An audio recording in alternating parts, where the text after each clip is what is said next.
That clock keeps ticking like a metronome, and my thoughts keep telling me to get me home, but my balls keep telling me to let me just let me That clock keeps ticking like a metronome, and my thoughts keep telling me to get me home, but my balls keep telling me to let me Fuck all that shit, just let me go.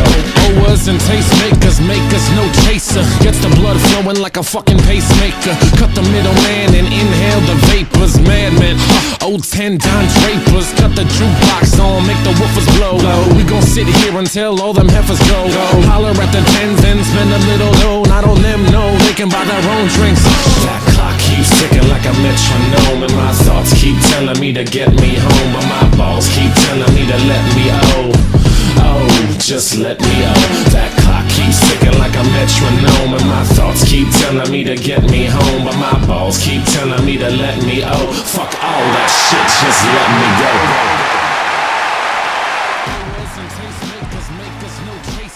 Hey, what's up, everybody? Welcome to the Wrestling Rundown episode. I think it's 174, because you're rendering right now. Hopefully, 174. Yeah, I am right there. So I think that's with all my birthday festivities and homework and shit, I late another day because of bullshit. Yep.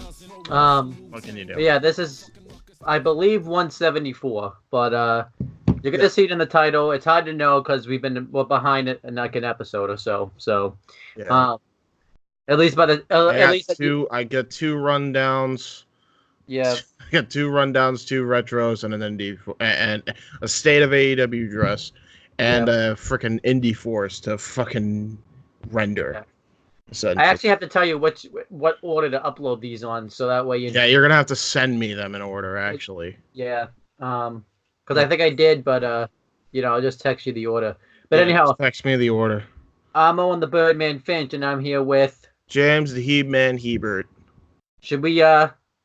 I mean, this probably doesn't matter, but it's September 29th, 2019, and the day we're recording this, it's your birthday. I was considering whether we were going to tell people or not because Might as well. Hi, I'm 24. I'm getting older.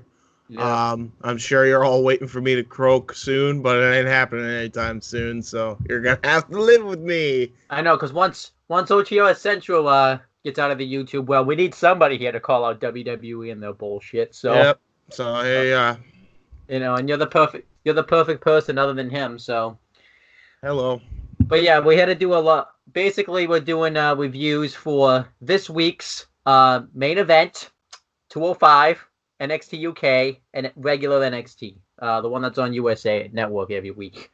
Let's just say the better NXT. But yeah, let's start with this week's main event. Your favorite show, James. It was called you Chris because he hates main event. Give me a minute. All right, continue. All right, so main event took place on September 25th, 2019. We had Dio Madden, Vic Joseph, and Mickie James actually on commentary. This was Mickie James' first stint on the commentary booth because I heard there was talk that she's transitioning into the commentary booth, but we'll have to wait and see. Not a good start for her because she had to commentate main event. But yeah, we had the first match. It was Titus O'Neil and Heath Slater versus Mojo Rawley and Eric Young. It was just a standard tag team match. The heels get the heat for a while on Heath Slater, and then eventually hits a wicked heel kick on Mojo Rawley. And then Titus O'Neil gets the hot tag on Eric Young, and eventually Eric Young goes to go off the second turnbuckle with some type of top rope maneuver. But then eventually Titus O'Neil catches him into the clash of the Titus, and Titus O'Neil and Heath Slater get the win. I could talk about whether or not it makes sense, but it doesn't really matter. All these 4 guys have been booked to crap anyway, so they could win, they could lose. It doesn't matter. So, whatever. The match was just filler. Then we had the main event of the show. It was Cesaro versus Zack Ryder with Kurt Hawkins. Decent stuff here. Cesaro consistently outpowers and outwrestles Zack Ryder. He hits a wicked throat thrust right between the ropes, and then eventually Zack Ryder starts him out a comeback. He hits the broski boot, and I notice now he doesn't do the woo woo anymore, so I guess that's over with now. And then he, Cesaro rolls out of the ring when he goes for the Rough Rider. Zack Ryder hits a drop kick through the rope and a broski boot into the barricade, and then eventually Cesaro hits a wicked uppercut. Cool. But then eventually Cesaro hits a thumb to the eyes and then a neutralizer, gets the win, and Cesaro beats Zack Ryder. But this win really does nothing for Cesaro because he's just going to get booked like crap. If the NXT UK TakeOver Cardiff match wasn't any proof, then it is what it is. But that was main event. It's a passable show, I guess, because I at least got a decent Cesaro-Zack Ryder match. So I'll give it a D-, and I'm going to give it a 60 out of 100. So that's main event. Now I'm going to wake James up because, so he can give his letter grade to main event. James. You know what? You got to give your letter grade. I don't want to go to school, Mommy. You got to give your letter grade to main event. 5 more minutes. No, you just got to do the letter grade and then it's over.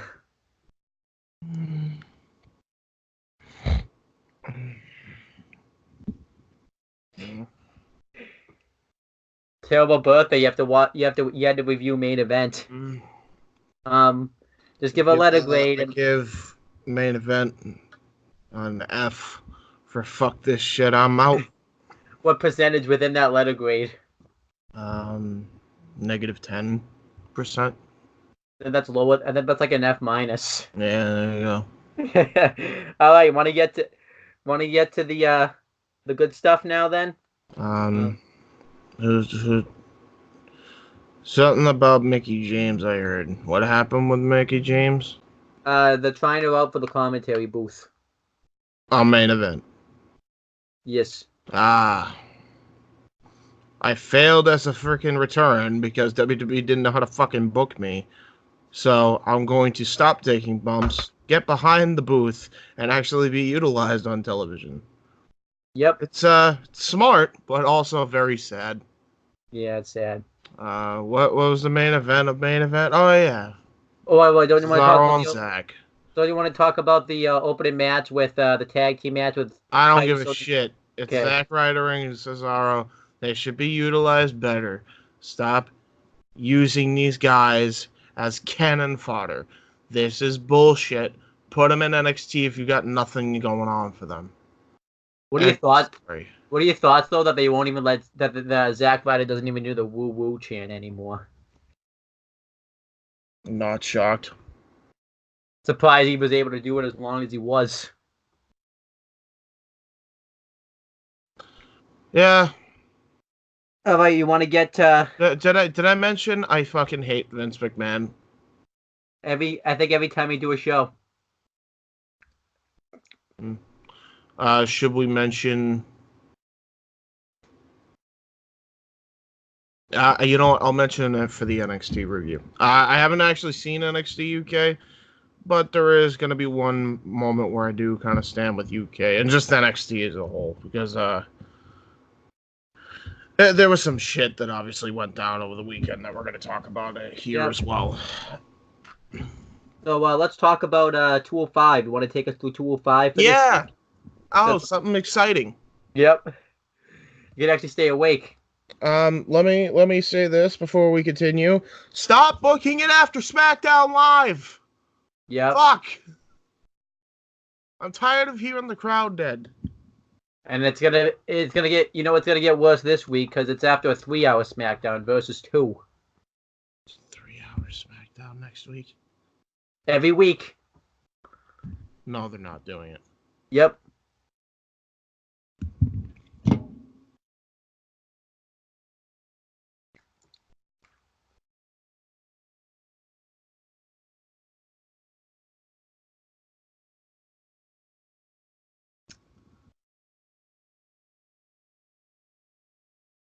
It's probably like what? Fucking justify that quantity that you put on yourselves. That's probably like the 3,000th middle finger you've given to WWE. I want to know what justifies it. Their content isn't even better than substandard on a 2-hour format. Never mind a 3. What justifies the extra hour? I wouldn't know. Nothing. Fuck. But let's get to the good stuff. Let's get to 205 Live. Yeah, 205. Let's get to it. This was some good stuff today. With first off, it opened up with a package between Lio Rush and Oney Lorcan from NXT on the premiere episode. Yeah, that was awesome. If you have not watched that match, go back and watch it. Drew Gulak cuts a promo saying that another relic from his past has emerged in Lio Rush, and that despite how talented Lio Rush is, he's always one step ahead of him. He's ready to take him out by adapting and contrasting his style with his, because he is the law. That's essentially the gist of the promo. Singh brothers backstage, they cut a promo as well. So it kind of goes in from one promo to another. And the Singh brothers are kind of using their old Bollywood boys gimmick, which I like. I actually like this a lot. I happen to think that this gimmick isn't the same without Arya Daivari now, since he's kind of got the same gimmick going with them. So I hope that's a trio in the future. But yeah, I really like this. I thought they cut a hell of a promo here. Basically talking about how they're the greatest tag team in 205 Live. I wish they actually gave them tag team titles instead of booking them like, I don't know, jobbers. Yeah. But I digress. At least they're being all this was good stuff. I especially liked the Drew Gulak promo. I even liked how he hyped up the main event by basically saying that, Oney Lorcan went the predictable route and actually found like a tag team partner that like we would be able to go find tape and study off that. Very, very much so. Yeah. One thing you forgot: this 205 took place on September 24th, 2019. Oh, dude, I always forget that. Yeah, and the commentators were the new guy Dio with Madden. Aiden English and Vic Joseph. Yeah, Dio Madden. I'm guessing you're not a fan of Dio Madden because you don't even refer to him. He doesn't. I'm on him. Yeah. I don't have an opinion. Well, you're gonna have to. He's he's commentating the Raw this week, so questionable. I don't give a shit. Yeah. Anybody that commentates Raw is going to get the life sucked out of him anyway. Which, by the way, I'm going to talk about it before we continue any further. The state of your Raw logo. Oh yeah. Holy lazy. Are you kidding? I could come up with a better logo than what these idiots... All it is the same Raw logo that they've been using since 2016, but they got rid of the top line and made the bottom line an arrow. Yep. Fuck off. Fuck off. But wait here, what about SmackDowns? SmackDown went back to its roots, but again, still don't care. The logo's better, I guess. It's on logos. What about NXT? Do they have a new one? NXT doesn't really have a new one. I think they just have new graphics. It's the same logo though. Yeah. I think it's like a different tinted yellow, but like they use all the yellows that they've ever used. So yep. I like the contrast in yellows. So. And then UK and 205s don't have new ones, so we can just move on. Yeah. Humberto Carrillo versus Angel Garza. This match was really good. I liked the fact that Angel Garza even challenged him to a match was the fact that Humberto Carrillo wished him a happy birthday on Twitter, and he took offense that he couldn't even fucking call him or FaceTime him, so he challenged him to a match, and it was simple. Yeah. And it was a great match. It was fun to watch these two just go at it, and I actually hope these two become a tag team, very similar to how Danny Burch and Oney Lorcan became a tag team, which we will get to. Lots of high-flying offense in this. Great early flurry, similar to Ricky Steamboat and Ric Flair, but with a lot of lucha things to kind of have a standoff there, like the Wild Western standoff poses. A quarter way through the match, Angel Garza stops Humberto's momentum by just telling him to stop, rips his pants off. Crowd actually got pops for this, which was a miracle that they popped for anything, being as tired as they were. And then from there, what else did they do? See, this is why I don't remember spot for spot. I liked how in the beginning, Angel Garza was consistently one step ahead of Humberto Carrillo. Anything Humberto Carrillo tried, Angel Garza was just one step ahead of him. He went for that. Because he knew him. Because he was his cousin. He went for that handstand elbow drop, and he hit a drop kick right across the back of the neck. That was cool. I liked it.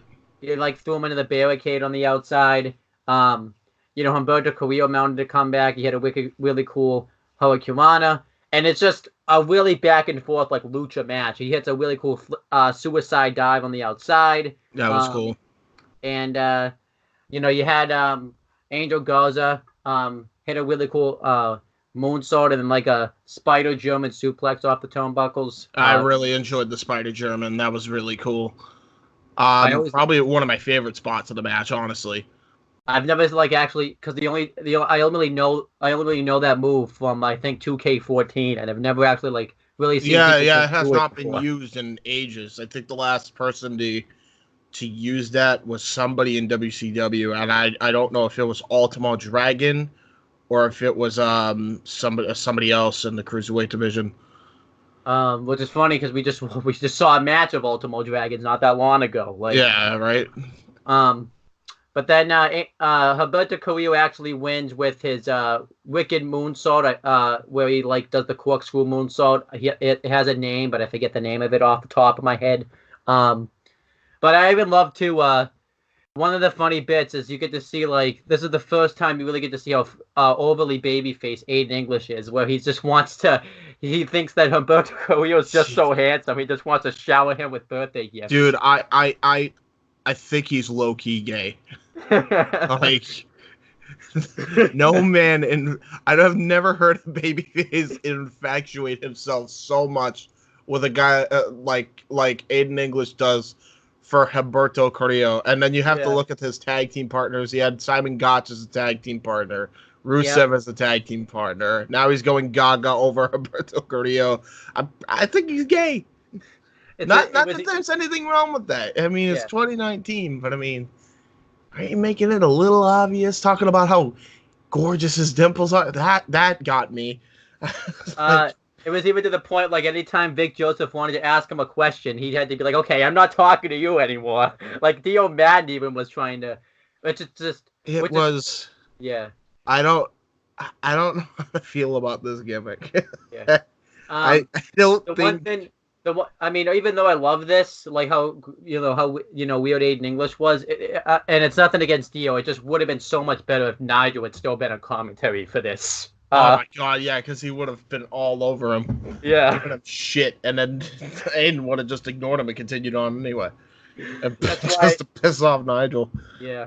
But this match I thought was, very good. A lot of people could say why they have an Angel Garza lose because it's his first match, but Humberto Carrillo's being built up so well for that Cruiserweight Championship, he really can't lose right now. And I thought Angel Garza looks even strong enough in defeat, so I don't think he looked, Angel Garza doesn't need necessarily a win right now. Angel Garza is that perfect heel that can lose. He's so charismatic, it's not going to hurt him. Yeah. It's one of those guys where he could literally do anything and it will be gold. Yep. Maybe you should put him on the main roster because the main roster will try that stuff. You're no fucking fail. They'll be they'll have him win a bunch of times, push him to a title, have him lose, and then he's just a loser, and then next thing you know, he's main event. I mean that's what they do to him. Hey, Cesaro main event this week, so.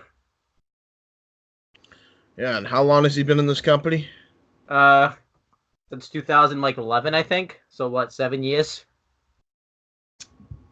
Good job, you fucking schmucks.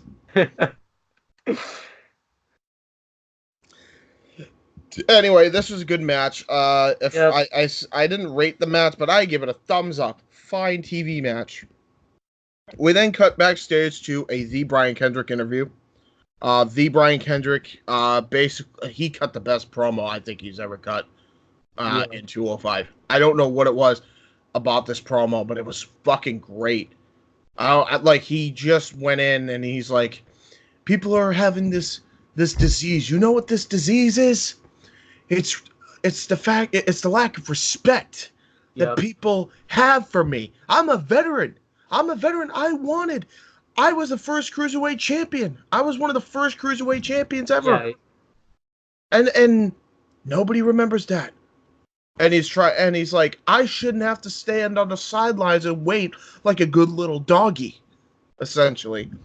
He even talked about how it's been 3 years since he's had a title match in 205. Yeah, it's been 3 years. Yep. So I love that. This is like Brian Kendrick's gimmick now.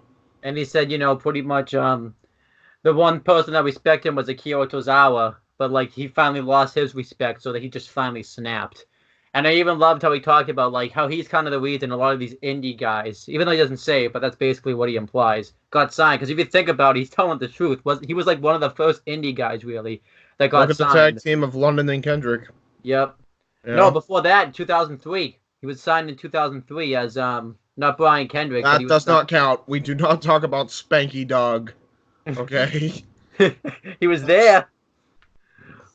But he said that. Do not talk about him getting choke slammed by The Undertaker. I talk about that. I mean, I got the poster behind me. How am I not going to talk about that? I just have to close my eyes and pretend it's not, Biker Taker. And then the problem is it was Biker Taker. Yeah, but I can use my imagination and pretend it's not. So, but then but yeah, he set the foundation for guys like the Undisputed Era, Keith Lee, Dominic Dijakovic, and Kushida. Just everybody. Yeah. So great stuff. I don't know where this is going though, because I think it's leading to a triple threat, or like he's gonna find a tag team partner and face Gallows. I agree. We'll see. Yep. But then we get to the main event. What is their team name? The tag team name? Tony Nese and Drew Gulak. I always forget. You don't have one. I thought they did. No, they don't have one. Tony Nese and Drew Gulak versus Oney Lorcan and Danny Burch. This would be their first time back as a team since NXT TakeOver 25. Lorcan and Burch. And they come back and make their debut on 205 as a team. So that's cool. Yep. And yeah, this match started pretty good right off the gate. I'm gonna be honest, I don't remember. This is why I should take notes, shouldn't I? Because I remember what happened, but I would have to have my memory jogged. Pretty much Oney Lorcan and Danny Burch are just feeling the teams are just feeling each other out, but they're Oney Lorcan and Danny Burch are dominating the early portions of the match, considering the fact that, Oney Lorcan wants revenge for being cost a match last week, and Danny Burch is, he's just a brawler anyway, so he's, just wants to beat the crap out of everybody. And the heels get the heat on, I believe, Danny Burch for a while. Tony Nese hits a springboard moonsault, which I love that he's finally hitting it now, because the joke was that he would never hit that move, and now he's finally starting to actually execute it, which is nice. And he hit it in such a way where his knees smashed off of Burch's stomach. Yeah, and he also was told he was coached by Gulak, Nese, look, and that's when he did it. So I like that spot. That was good. And then eventually Oney Lorcan gets the hot tag. And, he hits wicked hip attacks in the corner. Lorcan and Burke simultaneously do suicide dives. They do the Tower of Doom, where the the Doomsday Device actually. Except instead of doing a clothesline, Lorcan and Burch do the uppercut. But they don't get the win. And that was a great near fall that had the crowd. Then they take out Drew Gulak, and Lorcan and Burch hit the spike DDT, the assisted spike DDT for the win. And they did that just that. They ended up getting the win, which you even had other things in this match like Lorcan and Burch both doing the half Boston crabs at the same time, which was pretty damn cool. But Lorcan and Burch won, which I was surprised about. I thought Gulak and Nice would win since Gulak they want to build him up for his title match with Leo Rush. But they other than the opening promo, they didn't really talk about that too much. So they'll probably save that for a future show and everything.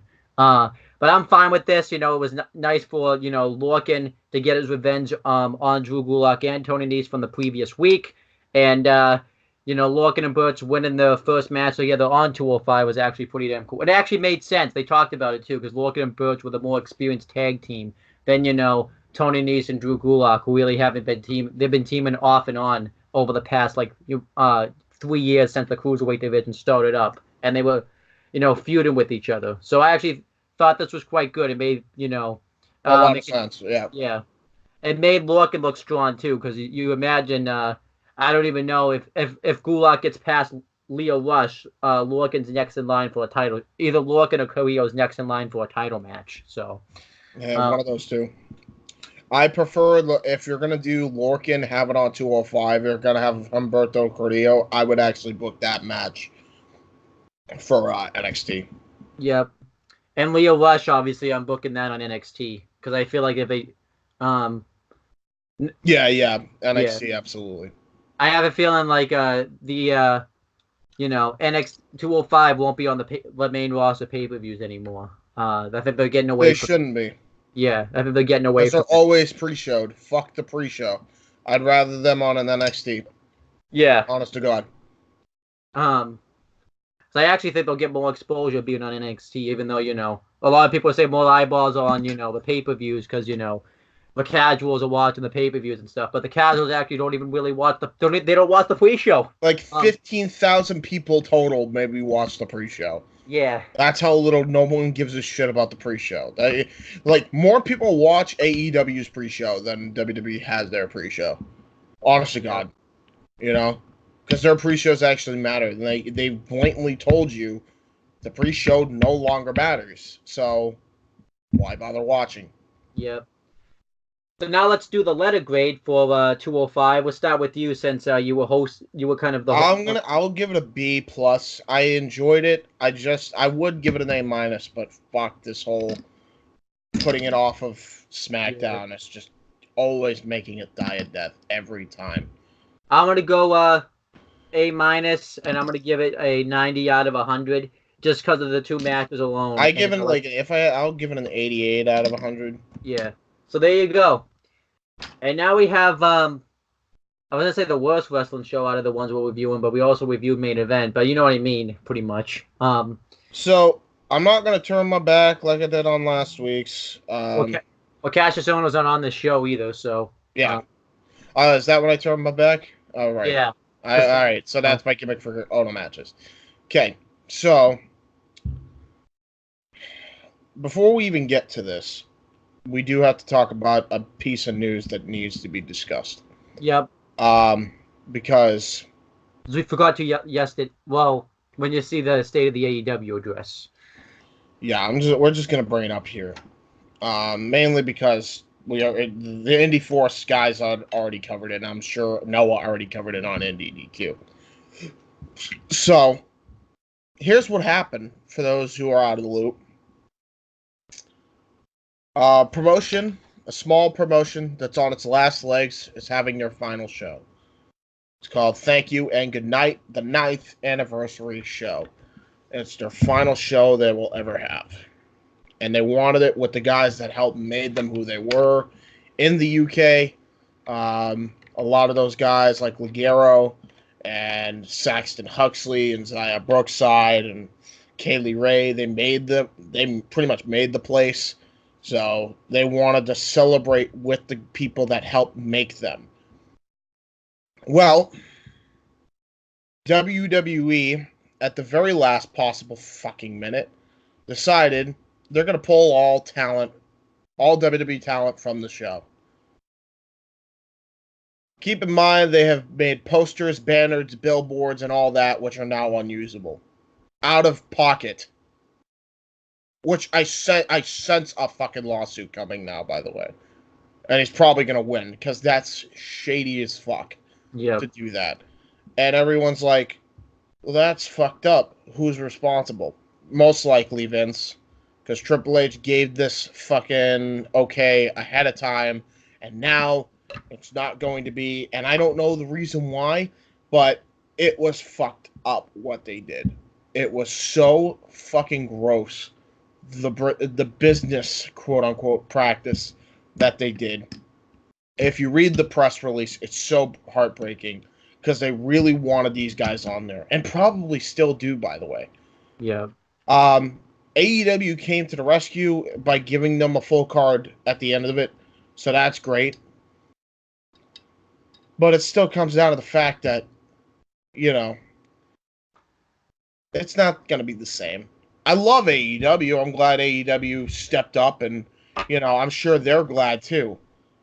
But, you know, this was horrible, you know, for them, because they wanted to celebrate with the friends that helped them. It wasn't just employees or wrestlers that they contracted to go there. They called them friends, you know? So this just, it was gut-wrenching to read that. And I've never seen Southside. I've never watched Southside. All I know is that they were a promotion in the UK. And that a lot of the guys that you see on NXT UK that were already prior, had a thumbs up to go there by Triple H, were pulled last minute, and I guarantee you it was a Vince McMahon call. And it's fucking disgusting. And for those who think I hated Vince before, I despise the man as much as Jim Cornette hates Vince Russo. And that's pretty damn big. No. I don't think anybody understands here. Let me put this in perspective here. I see the man, I'm going to fucking jail. Oh, no, honest to God. I don't care how fucking old he is. I'll punch him in the fucking face like Bret Hart did. Yep. I shit you not.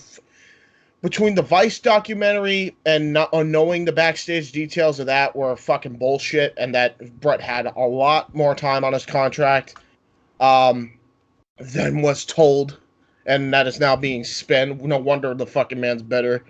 And this shit with Southside, Vince McMahon is the worst businessman and the biggest scumbag in the history of the fucking planet. And you will not catch me dead working for that man. And everybody, and for those who fucking want to defend Vince McMahon, I want to remind you, these are the same people that have vitriol towards Donald Trump. Do you have any idea what would happen to this country right now if Vince were behind the fucking White House desk? That'd be the moment I move north of the border. And you will never see me come back here again. Until Vince is out of office, obviously. Until Vince is out of office, you will not see me in this country. No fucking way. It's just crazy, like, how Vince, like, really screwed them over, too, because it's like, why did he have to even, like, do it to begin with? Like, exactly. It's not like there are going to be future shows and that, cancellations happen. This was their final fucking show. This is their go home. Thank you for all your support. We're going to be done after this show. Wrestling event. Yeah. That's what the show was going to be. And they fucked them over. Leaving AEW to basically pick up the emotional damage and try to help out. Which, kudos to Cody for that. Yeah. And I respect Cody. I say what you will about some of his... He may get butthurt sometimes, like with guys like OTR Central and whatnot, but the guy got a fucking heart. And he got way more of a heart than fucking Vince McMahon ever did. And ever will. Yep. And if people think I'm over-exaggerating, I guarantee you Vince Sr. is rolling in his fucking grave right now over this shit. Oh, Vince Sr. wouldn't have let this happen.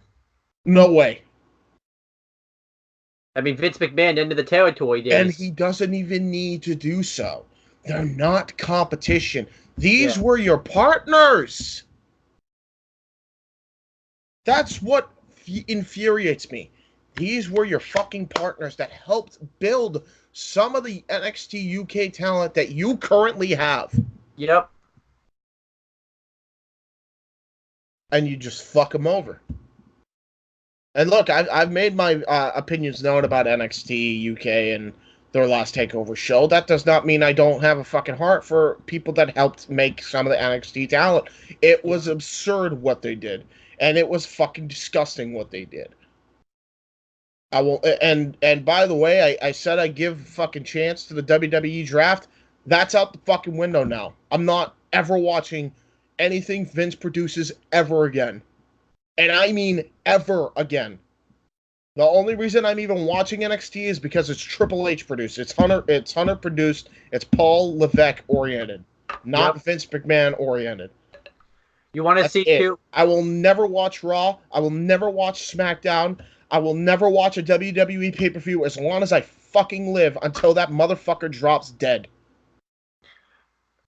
I'll actually tell you how good of a guy Triple H is. You probably saw the video. He went to like a restaurant where he didn't even have to, of a group of people who just watch his product and, you know, basically said, hey, thank you for watching our product and thank you for bringing people together, pretty much. Like, that just shows you how good of a dude Triple H is. And everyone, and you know what they're gonna say? Well, Vince did it too.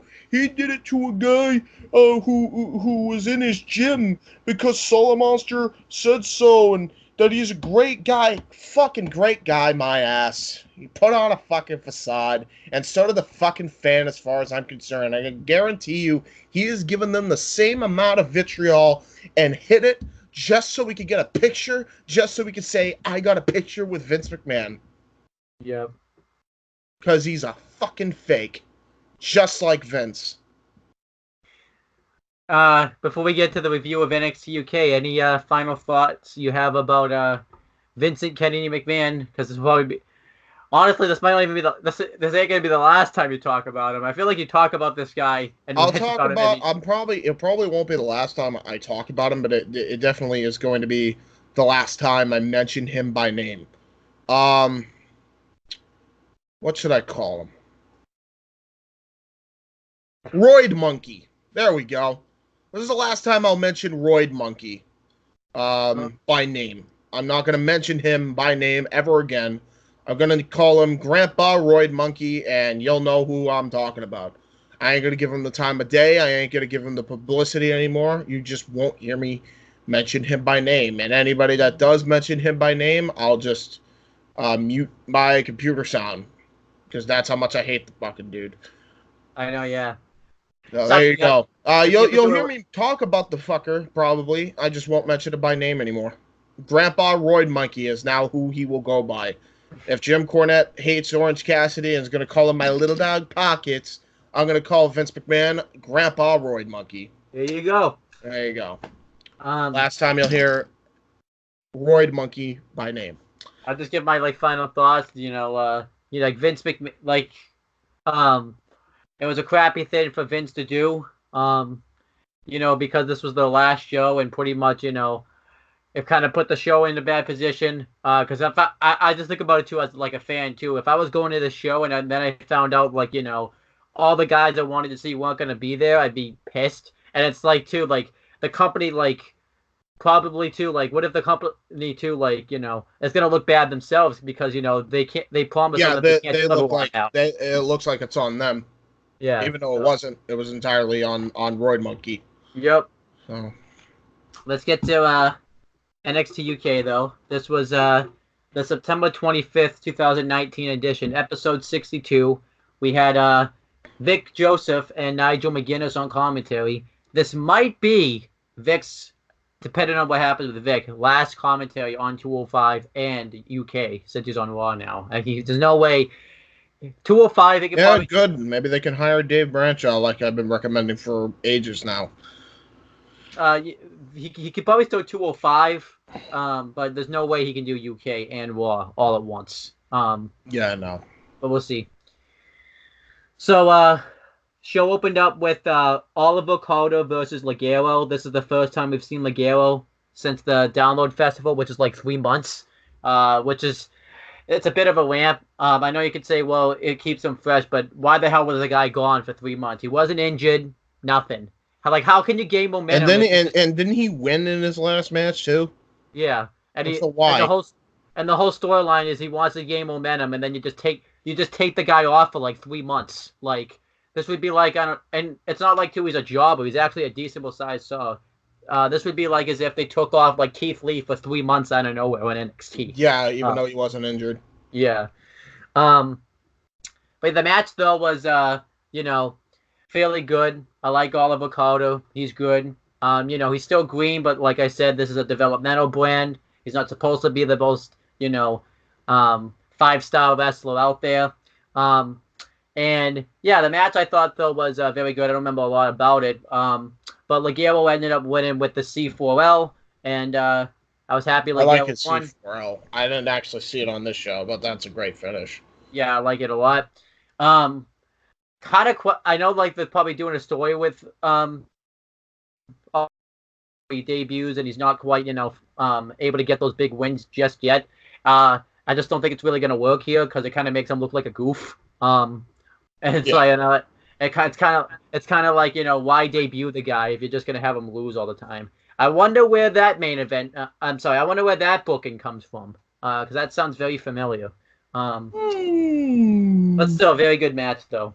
It wasn't the thing that was pissing me off the most on this show. Then Walter's at the Performance Center and he has the camera guy follow him and he goes to where the actual wings where the wrestlers train and he sees wrestlers are just chilling on the steps talking to each other and Walter's like, what are you guys doing? You guys are supposed to be here and take this seriously. And then he goes in the ring where wrestlers are training and he has them lock up and he's coaching. Yeah, he was coaching and then he's just like, all right, now walk up with me. And I don't know the guy's name because he didn't say it. He just he chops the dog shit out of this guy. Like this guy, he didn't get red or anything like that. But I gotta see this. I might actually have to go on the show and watch this. And then he leaves and he just said, "You guys aren't taking this seriously. You guys should just go back. You guys should just go back and sit on the couch." So this basically was kind of like that Adam Cole thing. Except that he did at that wrestling school, except so much better. But it was like a lesser version of the one he did at his training school that he did. That was awesome, yeah. So I love this. Walter's the reason I'm gonna watch NXT UK every week. Probably. I loved it. Then Tyler Bate cuts a promo. This is the first time we've seen Tyler Bate since Cardiff. And he talks about how he gave his heart out in the main event at Cardiff, but he didn't quite get the job done. And he kind of is like questioning, so what's next for me now? And then he gets interrupted by Jordan Devlin. And Jordan Devlin says that he doesn't think it's fair that he didn't get, a spot at NXT UK TakeOver Cardiff, which I actually agree with him, honestly. He talks about how Tyler Bate may have taken Walter to the limit, but we don't need to see Tyler Bate anymore. He's basically old news in NXT UK. And he talks about how if Jordan Devlin was in that match, he would have beaten Walter, and he would be the champion right now. So Walter challenges him to come to the ring, but Jordan Devlin says now's not the time. I'm going to fight on my time, pretty much. But Tyler Bate just charges the entrance ramp, and Jordan Devlin just takes off. And I thought he was going to ambush him from behind, but what I liked about this was this shows that Tyler Bate's learning from cowardly attack, because when he's celebrating and stuff, he looks over his shoulder just to make sure Jordan Devlin isn't going to come and just lay him out. So I liked it. I think this makes sense to actually go with this for a feud. Jordan Devlin, Tyler Bate. I'm really excited about it. And I think they'll put on a broad burner of a match. Yeah. That sounds actually interesting. I'm probably going to watch NXT UK just for that. Yep. And then here's where the show falls off cliff. Oh boy. I mean, the video package wasn't bad. Tegan Knox did a video package. She talked about being back and what she's going to do to Kaylee Way when she comes back. And I talked about this last week. I just think they're jumping into this way too soon. Yeah, way too soon. I get it. They're going to be in a hometown, so they want to have that reaction, but I'm so sick of that. Yeah. But fuck off with the hometown shit. The match is not her time. It's not her time. It was nowhere near her time. I mean, it's not for the championship, but it's like there was just so many other things you could have done instead of like putting her right into a feud with the champion. You could have had her go after Rhea Ripley, the person that took her out pretty much. Yeah, exactly. Or Nina Samuels or Ginny. They're not really doing too much because it's kind of a ridiculous. I know, like it's. But that Rhea Ripley is feuding with like Ginny and Jazzy Gabbard, but isn't fighting for the title. That's ridiculous. That's a shame. Fucking dumb. So the video package was good. It's just way too soon to be doing this. Yeah. Then we had Nina Samuels versus Danny Luna. Fine match. I just didn't really find it very exciting. Nina Samuels wins with the Nina Kuroshi. But yeah, it was just filler. Whatever. Yeah, I mean, then we had the main event, and this pissed me off the most out of anything else. Noam Dar versus Trent Seven. So I know you want me to break this match down spot for spot, and you're going to say, why did this match piss you off? Trent Seven lost by kicking too much ass. And you know how much I love that finish, James, so I hate that finish so much. I hate it. It made Trent Seven look like a geek. It made Noam Dar look like a geek. And I get they want to continue the feud, but I don't really think there's much reason to continue this feud. I kind of think this is it. I don't know. It's just, I just hate that finish. You know what? I'll give it a pass. You know why? Looks like they're doing that tag team idea. Oh, Noam Dar and Jordan Devlin. Looks like they're doing it. Hopefully. I just hate, me though, I don't like this is like the worst finish, because this would be as if, like, I don't know, you in a football game, you lost by I put an example, everyone's like, well, there was a no finish between Riddle and Dane. Here's the difference. Riddle and Dane, like, in the NXT premiere, fought all over the arena and everybody was, like, pissed off because they were getting disturbed. And so Walter fucking was starting to choke out the motherfucker. And then everybody just decided to start brawling because it was chaotic. That's cool. That was an awesome way to end that show. And this was not. No. This was one guy forgetting the fucking simple rules of a wrestling match. Yep.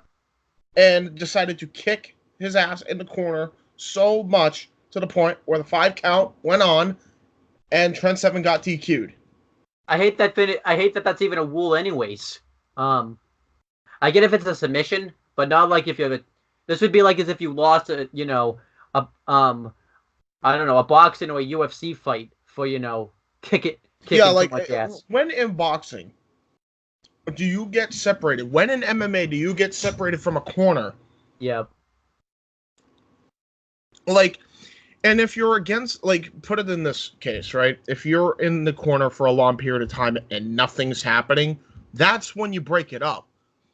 In the UFC, that's what they do. Like, when unless shit's happening, you got to separate it. If nothing's going down and nobody can jockey for position near the fence, you got to separate them and give it a fair fight to both guys, and you got to keep the fight exciting. This was not that. And I've always hated this rule. It's not just a UK thing, it's a pro wrestling thing. Yep. Get rid of the 5 count in the fucking corner. It's not needed, it's not necessary. If you're trying to present yourself as a realistic sport, and AEW should learn from this too, honest to God, do not do 5 counts in the fucking corner. It's dumb. It's so dumb. It's dumb. And that was especially if it's a submission, 5 counts, fine. Maybe, I don't know. Yeah. A 5 count is fine, but fuck the 5 count when you're doing strikes, and the guy's not protecting himself. The referee's job in any legitimate sport is supposed to tell him, keep your hands up, keep your hands up. That's the ref's job. Not 1, 2, 3, 4. Fuck that. Yep. That's dumb. It's always been dumb. As long as wrestling has existed, it's been fucking stupid. Whoever came up with that rule, we should talk to them because, it just makes no sense. It makes no sense. So that was NXT UK average show. You could watch Tyler Bates promo, Walter, what you're gonna do after we're done with this show. Bullying people at a performance center, and Oliver Carter and Ligero, and then just shut it off because nothing worth seeing.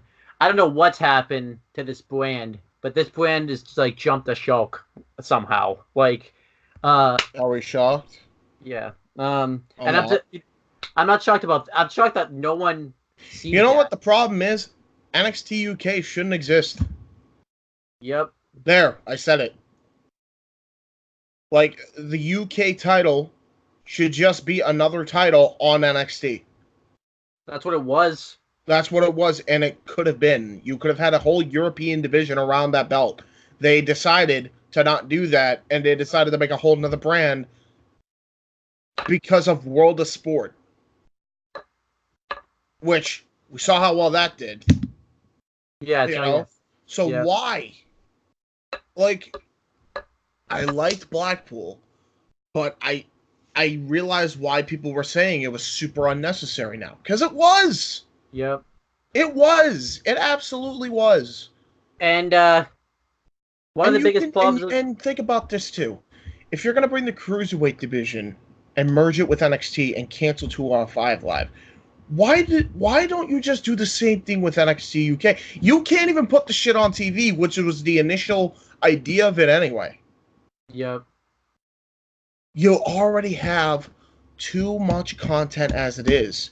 And I'm sorry, this is where I go back to the quantity does not justify the quality. If you cannot produce an hour good NXT UK weekly, there should not be a show around it.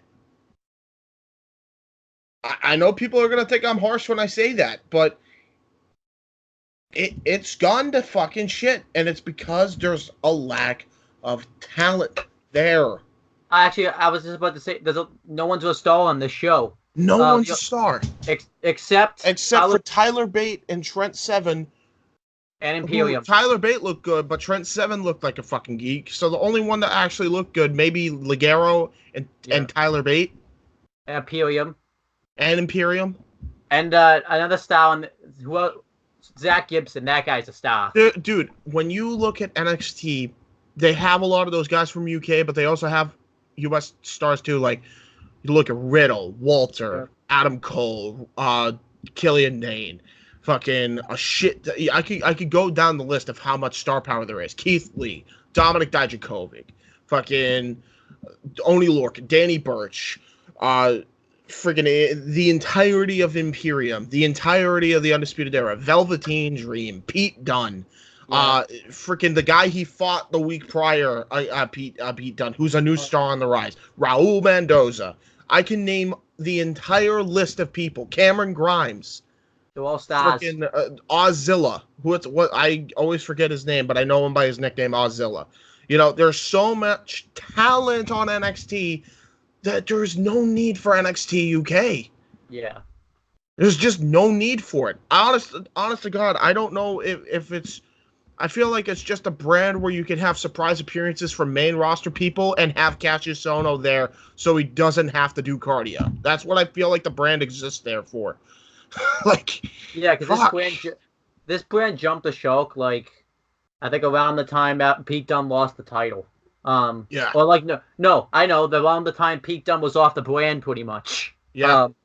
Once 100%. He was gone, and that was like their biggest star they had. Yeah. And they fucked over Joe Coffey. He was a big star until they killed him and killed Gallus entirely. We haven't seen Gallus. And everybody's like, well, Gallus is gonna go for the tag team titles now and beat the Welsh boys. I don't fucking care. It's too late. You blew it. Too late now. If they'd have factored into the finish, it wouldn't be too late. But they didn't even factor into the finish, and they look like geeks now. So it doesn't even matter. It does not matter. You They're can't fucked do Joe. now. You can't do And Joe don't even get Coffey. me started on Joe Coffey. He looks like a bitch now. He doesn't even look like the Iron King like they're portraying him as. He looks like he looks like the Iron's maiden. So I gotta do the letter grade. I'll give it a C minus. It was average. I'm gonna give it a 70 out of 100. Yeah. So there you go. I'll you know what? I'm gonna give it a 65. I'm gonna give it a D. Plus. D plus. And I haven't even seen the show. No, that is a D. You're right. That is a D. That's a D. The only things that were good that from the sound of it was Ligero, Tyler Bate, and Walter. And God, I'm not looking forward to NXT UK next week. I except for if they do Jordan Devlin, Tyler Bate. Actually, I can tell you the match. Can I tell you what match they advertised for next week? Go ahead. Isla Dawn versus Piper Niven. That's the match that is supposed to sell people to watch the show next week. Yeah. Oh, and by the way, I do not like Piper Niven. I'm sorry. I don't see that. If I hate, she's really bad. In my opinion. Weird because she was actually good in the Mae Young Classic. She was good in the Mae Young Classic, but she has fallen off a cliff in ring skill wise. It's a similar Cassius Ohno thing. She can have a great match with the right people. Yeah. Rhea Ripley being one of them, but otherwise she's terrible. The matches aren't like that good either. Like they're good, but not. They're just not. And I know that's gonna make me sound like an asshole, but I'm sorry. They're not good. If they're not good, they're not good. And don't get me started on Isla Dawn. Isla Dawn she's just shit too, isn't it? Yeah. Yeah, you could see why Rhea Ripley and Toni Storm haven't left the brand yet, because without them, that women's division. They're fucked. Yeah, that women's division. This is why I say, why is there a UK brand when you could just merge it with NXT? I think they just should at this point. It would save a hell of a headache, but people are going to defend it over in the UK because it's NXT UK. Well, guess what? Yeah. Well, it's weird. What stars do you have there? I just tell you the weirdest thing about this too is like everyone doesn't see the light right now, like how bad this brand is in a way. Like if this was, I'm telling you right now, this is great quality entertainment, and these are the same people that love NXT. This is the same people. These are the same people that would crucify if this booking was on the main roster. Yeah, 100%. You know, and it's like I don't get it, man. This is why I need to review this brand. I think every week, just because they need to hear it. It's shit. It was okay. It passed, but barely. I think I've become OTR Central because everyone needs me to review the show just because they need to hear it. So they need you to. You just happen to be here for it. I mean, it has to fit in somewhere. So, they need to hear us actually call out the bullshit that NXT UK brings, which is exactly that bullshit. I mean, everyone that likes Defiant and is upset that it's dead, NXT UK is the reason Defiant's dead. Yeah, exactly. I am pissed. This is one of the reasons why I'm pissed. Like Defiant helped a lot of the NXT UK to be where it is now, and it died because they raided their talent pool, and I will never forgive them for it. Because I was looking forward to watching Defiant, and they were killed, essentially. Their biggest star that they had left, or the biggest stars they were able to have left, were Martin Kirby and Simon Miller. That's it. That's it. What they did to that, you know. Let's talk about. Let's get positive now. Let's talk about this week's NXT. The last NXT. Oh, one final NXT UK announcement I forgot to make. They're moving to Thursdays. Why? I don't know. Just so they can fill up the week because they're like, let's give wrestling to every day of the week. Guess what? I won't be watching NXT UK. I'll be watching this week's. You ain't gonna see me watch it weekly. Yep. Why do you want to watch this week's? There's nothing. There's nothing. Is Tyler Bate and Jordan Devlin happening or no? the feud started, but they're not having a match yet. Well, then never mind. I ain't watching it then. Fuck that. Yeah. Why bother? I am, because if we have to review it somehow. I'll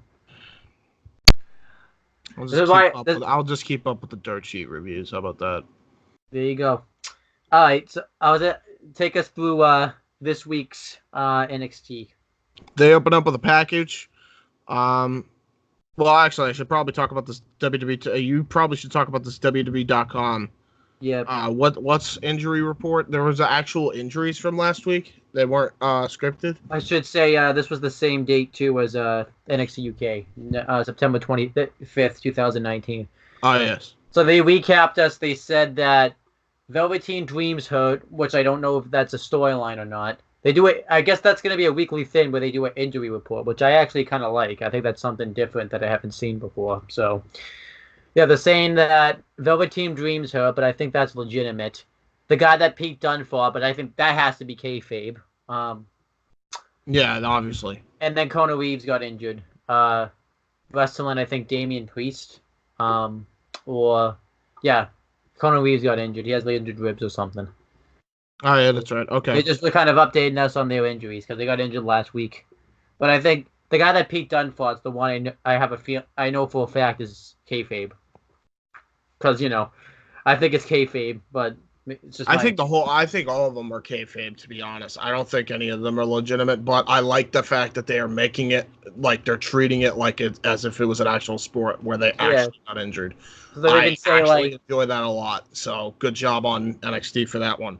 They even say if they'll give the status of the injury, or the thing if they can wrestle, cleared, not cleared, day to day, other things like that. Yeah. That's cool. Oh,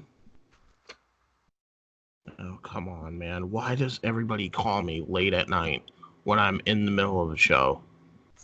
They're probably trying to wish you happy birthday because it is. I know. All right, hold on. Let me answer this.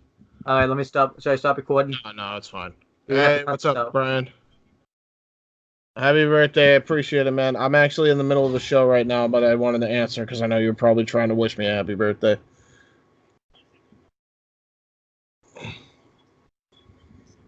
When you free this week?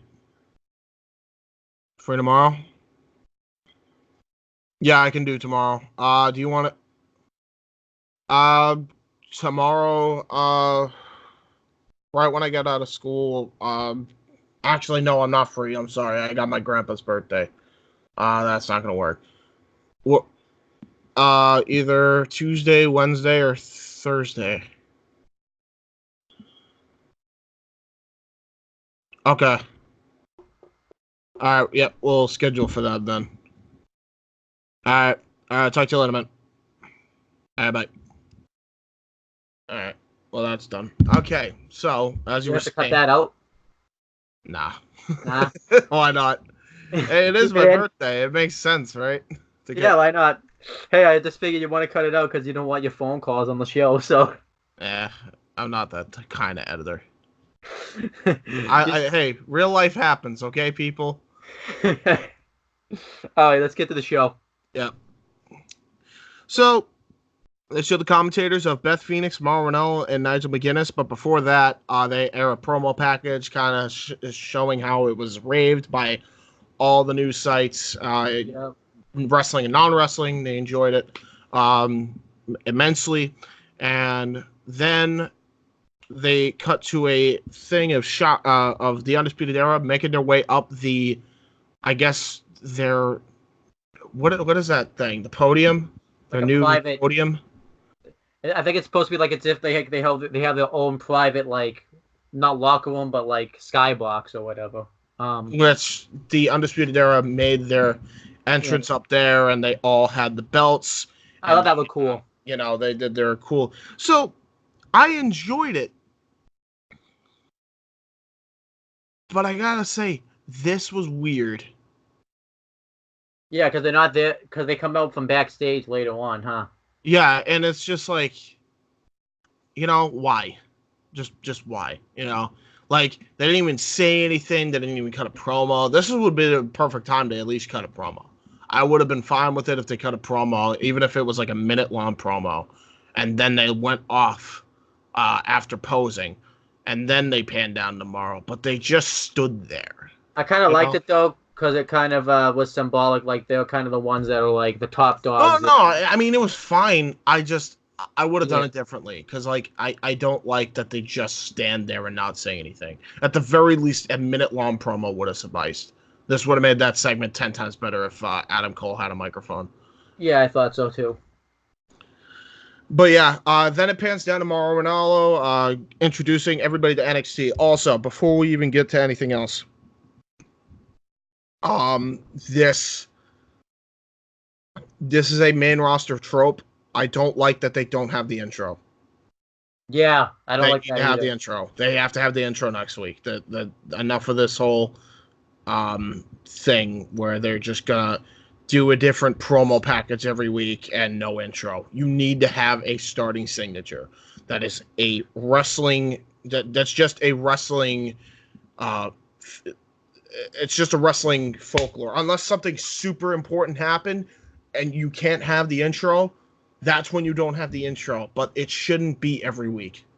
I'll give it a pass this week because they did show like that they had their first show last week, so they get a pass. Yeah, that's a pass. But next week, bring back the signature, please. Yeah, you need the signature back. I mean, the only reason I could come up with is maybe USA doesn't want what's the name of the band that sends Slipknot, but they have it all over the fucking show, so that's bullshit. Yeah, so. Yeah, just make sure, just NXT, please bring back the signature. You need to bring back the signature. I do like that the commentary is going to be the same for NXT. I really wish, I know I'm gonna keep beating that dead horse. I like Beth, but I really wish they would have put Aiden down there and put Beth on Raw. Yeah, I agree.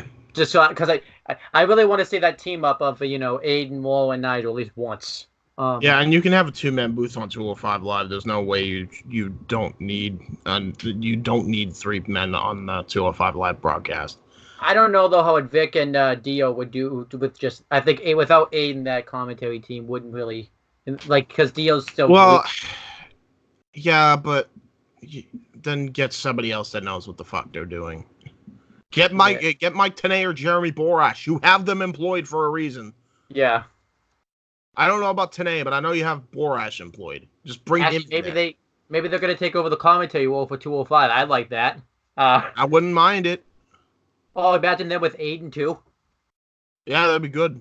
Yeah. I mean, you could just do it with Vic Joseph and freaking Jeremy Borash, and then you could bring Aiden down to NXT. I would much prefer that.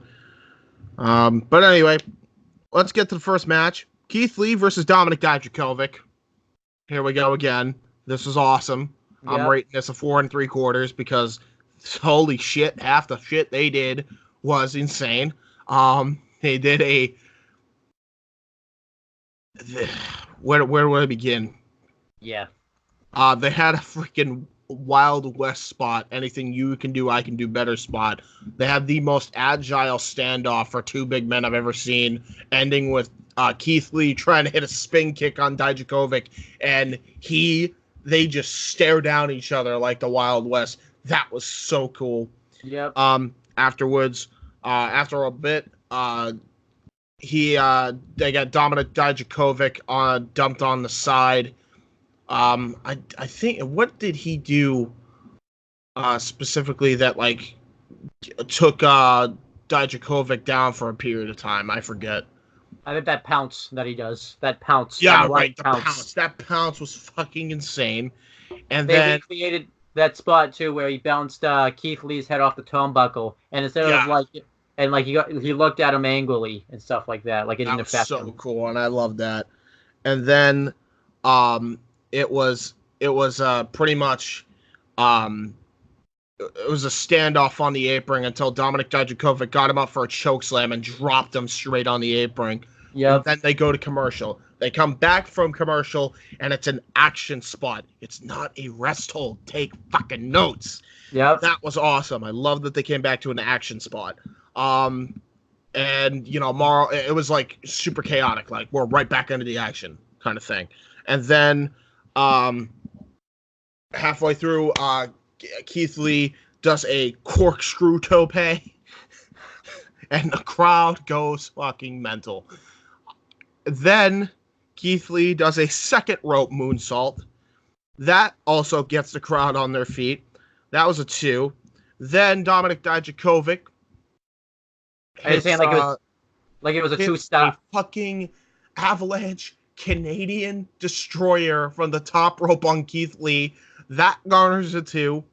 Then he does a top rope moonsault with fucking hang time and a half. Yep. Keith Lee then gets up, stares at him. Dominik Dijakovic scared shitless. He can't get out. He tries to elbow him in the back of the head, trying to get out of it. And then Keith Lee picks him up onto his shoulders in the fireman's carry into the jackhammer, into the attitude adjustment, into the jackhammer. 1, 2, 3. Keith Lee wins. This was fucking great way to open it. Honestly, this probably should have been the main event. Honestly, this probably should have been the main event. If it were up to me, I would have this in the main event spot of hour 1. The the 6-man tag in hour 2 in the opener. And I would have probably the Riddle and Dane match in the main event of hour 2. Well, I think they wanted... Because I think the structure was a little bit off. Otherwise, this was still great. I would have changed it. I would have had, the 6-minute, here where this match was, and then this match, the main event on the network, and then keep Riddle and... Because they were built into the NXT title match for USA Network, so you couldn't really have that. You needed to have that match in the main event, so... yeah, but you at the same time, you could explain on the USA Network by showing a recap of who won, You could have it in the promo package. Yeah, you could. So there is that. Everybody knows that there is an hour 2. They plug in enough for you guys to know there is an hour 2 on the network. Yep. So I'm just saying, This will be the last week of that too, so that's good. Christ. But yeah, I thought this match was great.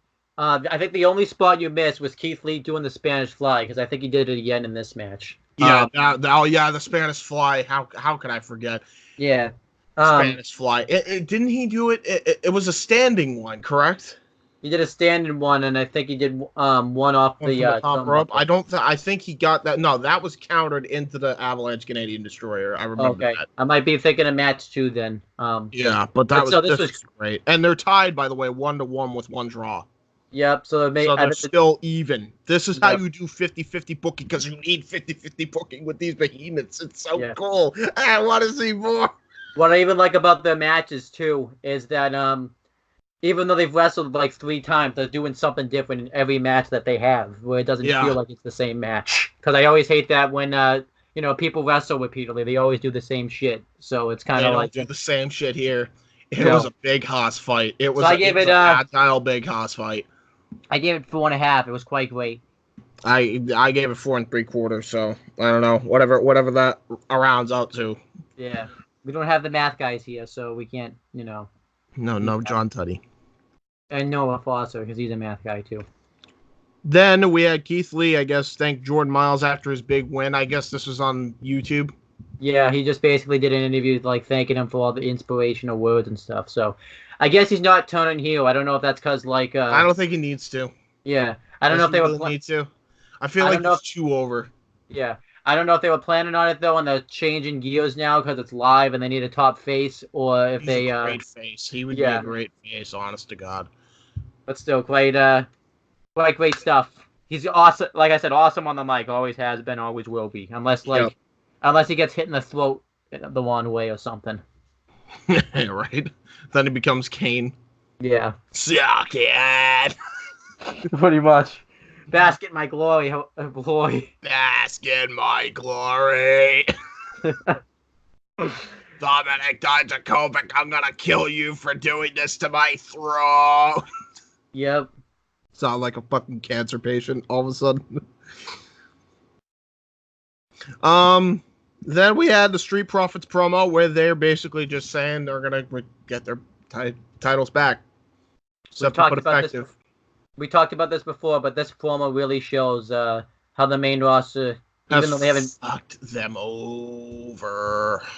I don't know what it is. Like, yeah, they're charismatic and they're funny, but this promo, this shows that they're beyond that. They're like real athletes, and like, you know, especially fucking both of them are real athletes. I mean, the hang time that fucking, you know, that what's his face, that Montez Ford always gets, and then you have a guy like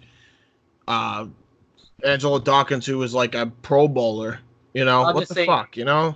If you never watched NXT though, and this is your first time watching NXT from Raw, like people would be like, "Wow, these guys are actually like you can actually take these guys seriously," because on the main roster they're just seen as jokes right now. Yeah. So it's kind of sad. Stop doing comedy and using it as an overused trope in wrestling. I mean, are they funny? Everything else, it gets fucking sickening over time. But the right amount of comedy and seriousness, you can make it work. I mean, are they funny? Yeah, but like you said, NXT blends their comedy and their seriousness. I'm guessing and we'll get to blending comedy with seriousness later on, trust me. I'm guessing too that next week will be the last match in NXT. They'll have the rematch and then that will be it. But let me do predictions for that show, because you got to do it for your match. We'll get to that. What's my predictions? For what? Next week's NXT. Yeah, you know what? Keep asking me. You know what? Ask me as we're building up, because then I could just give my predictions here and be done with it. I was gonna do that, yeah. So who is it? Who? It's you versus Chris Mace. Are you gonna run down the card after this? Yeah, after we do this. Okay, all right, that's fine. Continue. Oh, I'm sorry. I'm the one reviewing. Yeah, you're the one doing the notes. I'm all over the place. Too much food, guys. Woke up from a food coma not too long ago. Dakota Kai versus Tainara. I guess she's no longer Tainara Conchi. She's probably because there would be a lot of memes calling her Cunchi, but you know. Yeah, well, but we did the meme where she was Tainara Cunt, because that's how we thought we said it. they exist. Those are. Oh God! So I could see you. She was so bad too. Oh, I feel awful. I think that might have been a USA call, because they probably don't want that name. Yeah, that's fine, Tainara. She looked great here though. I thought so. She actually used her judo. That's been a big complaint. She used her judo, and apparently she's been learning good kicks. Yep. And obviously, Team Kick won with the big Yakuza kick in the corner. No. And the Goda kick. Yep. Which is the worst name ever for a finisher. And but it was a ghoul finisher, so it gets a pass, and she won. Well, I don't know if it's worse than 3-star jobber match. It was fine. I give it 2.5. Yeah, it was good. Yeah, it was fine. It did its job. Yeah. Welcome back, my girl Dakota Kai. But that's not the worst finisher name. I still think Protect Your Neck is worse. Protect Your Neck? Yeah, it's a... Yeah. Better than Sonya. Where's Soul Foods at? Is she just not ever going to use the Soul Foods version ever again? Better than our name we came up with. What was it? Sonya Foods? Sonya Foods. It's the best. That's still probably... I was fucking dying when I heard that. That was great. Anyway.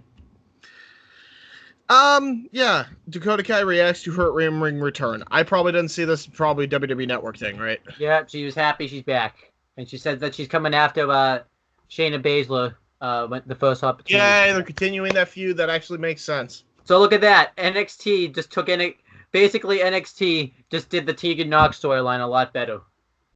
And by the way, everyone's going to be like, what do you mean?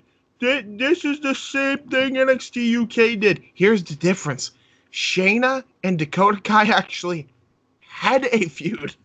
Yeah. Before she got injured. In fact, she was feuding with the freaking horsewomen with Kairi Sane and Io Shirai before she went down with an injury.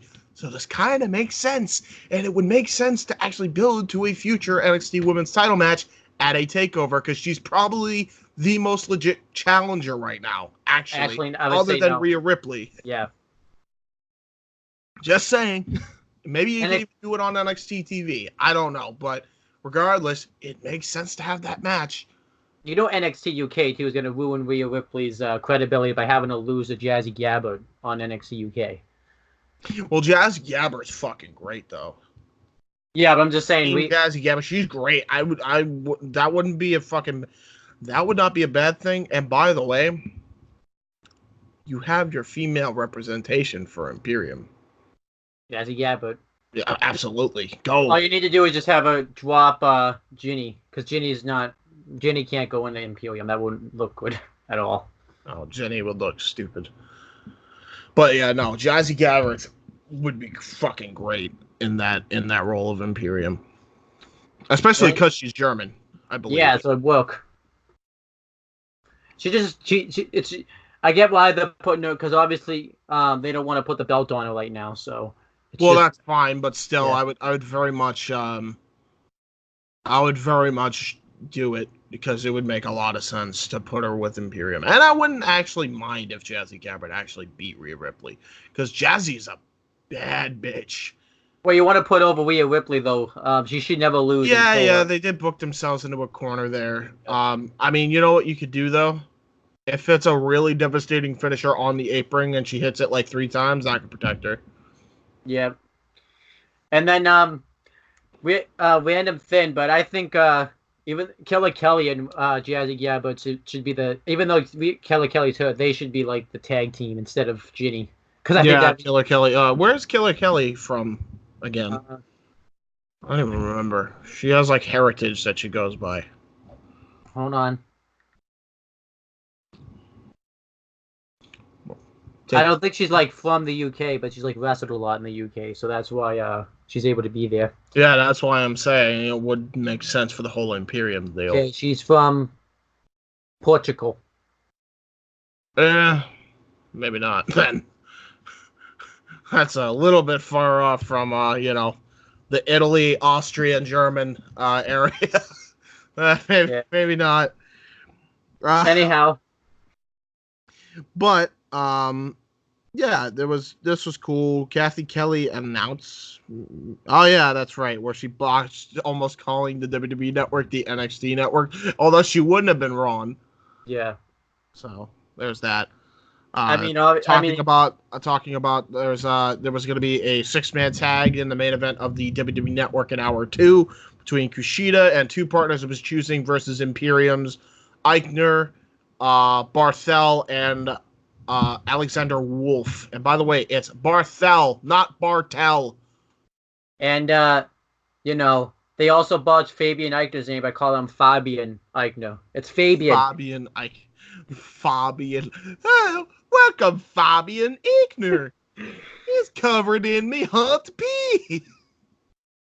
But, I'm not going to give Kathy Kelly too much crap for botching, because she was probably nervous as hell, because this is the first time she's, talk on a microphone, I think, live on a promo. So, there you go. Kelly? The Hall of Fame, yeah, but, Damn it. Fucking, anyway. Johnny Gargano video package. Thumbs up. It was short, sweet, to the point. I don't know what he's doing when he comes back, but we'll see. We will see. Matt Riddle versus Killian Dane. Street fight, but only pinfalls take place. They should have just called this No Holds Barred, honestly, because actually, no, that would have been. I never know the last match No Holds Barred, since it was False Count anywhere. Yeah. But yeah, pinfall submissions have to take place in the ring. And they had a great fucking match. And the winner gets the winner becomes the number 1 contender too for the NXT Championship. Yeah, this was great. Yeah. I like how this time around, instead of being brawling, they were more careful and they actually wanted to win the match, which was the whole point that William Regal made it. I think a lot of people are going to crap the match that way by saying what happened, in the span of the week where they wanted to tear each other apart, but they it actually makes sense because they actually wanted to get a title match this time. They had to think. They were forced to think this time. They weren't just going in guns blazing like last time. Yeah. Because that caused an entire riot to put out in Full Sail. So they were like, let's not do that this time. We need to actually win the match. Yeah. You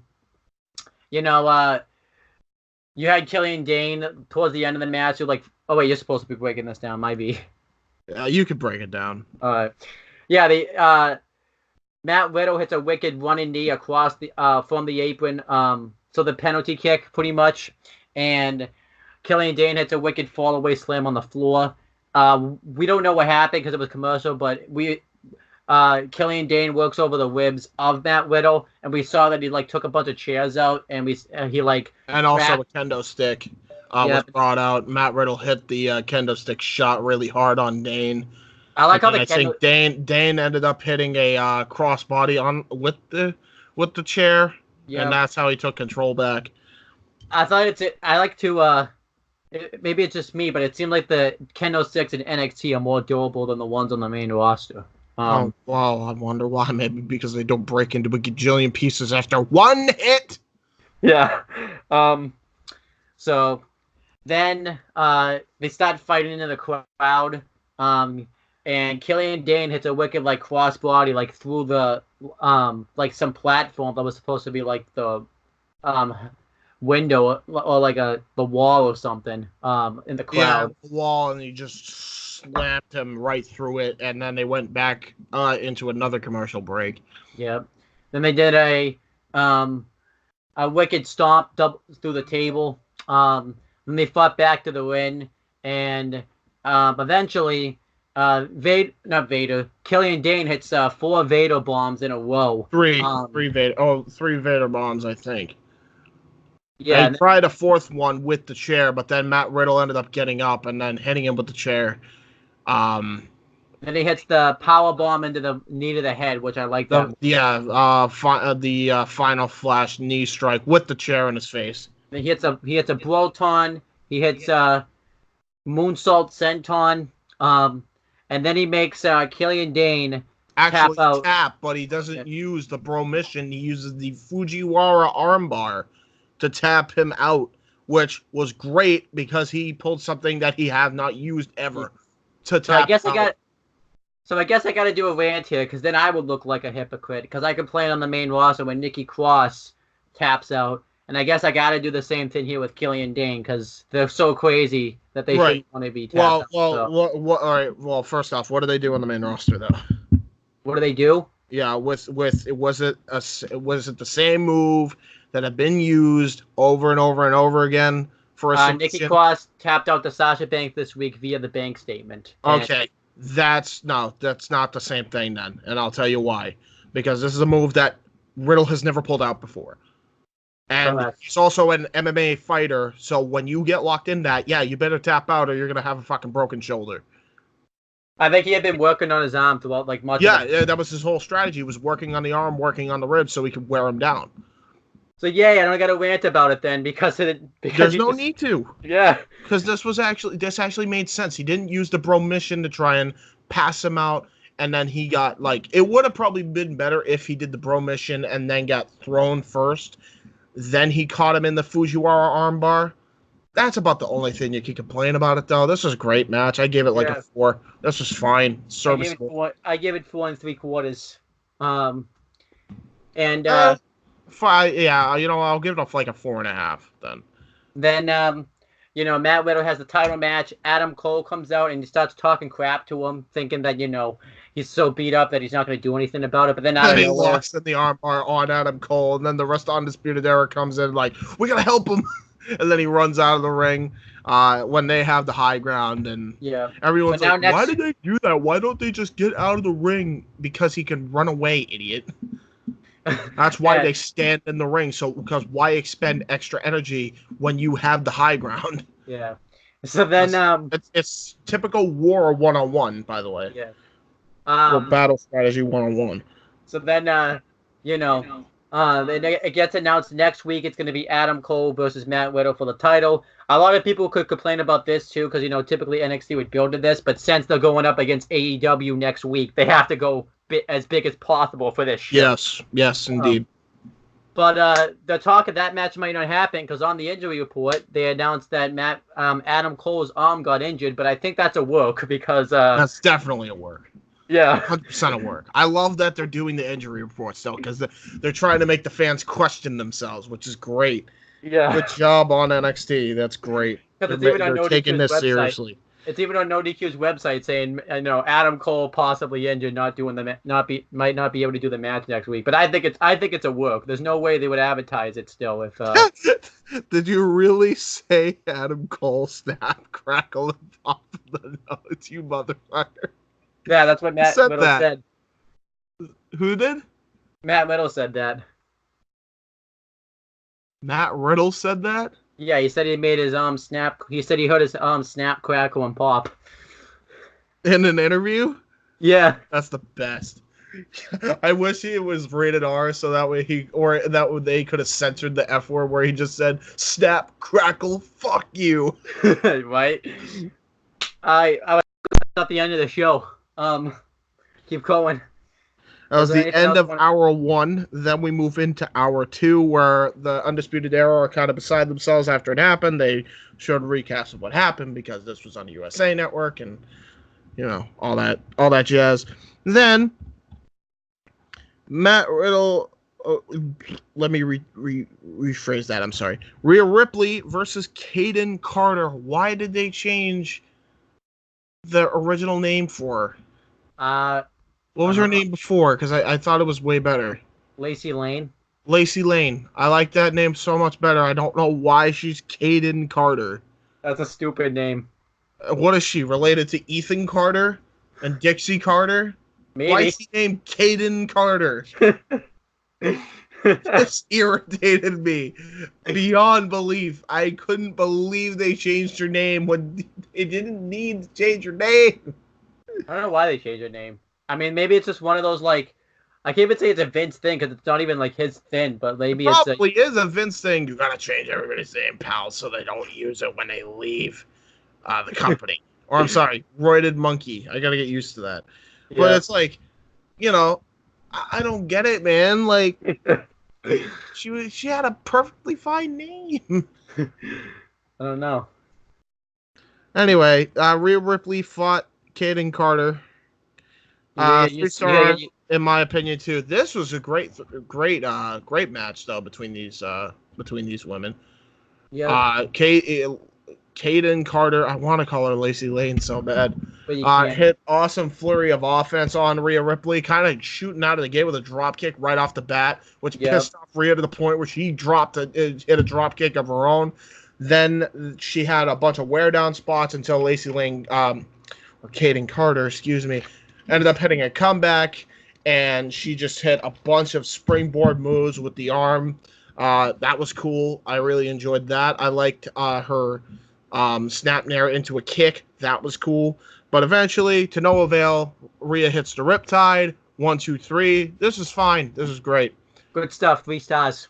Yes. Although I thought Rhea Ripley is supposed to be babyface now. She's acting very much like a heel. Although it is very true to her character to basically be that cocky and confident. So if you're going to match anybody with Shayna Baszler, this is probably the person to do it with. Maybe they're not doing it now, though. Maybe they changed. They better do it. Don't tease it and then not do it. Yeah. Good stuff, though. I liked it. It was good. Rhea Ripley was. I like how she talked trash to her after she won too. Yeah, very true. And kicked her out of the ring. Yeah, that's what I always love Rhea Ripley. Rhea Ripley is probably the most legit female in wrestling right now. Yes. She's just that fucking intimidating. She honestly female that even tops her, and not even Asuka was as intimidating as Rhea Ripley is now. I don't even want to do you can fight me on this. I forget what they call it, but if they want to do a male versus female gender match, Rhea Ripley's the person to do it with. 100%. She could be a world champion. She could be a Chyna if they wanted to go that route. Honest to God. Yeah.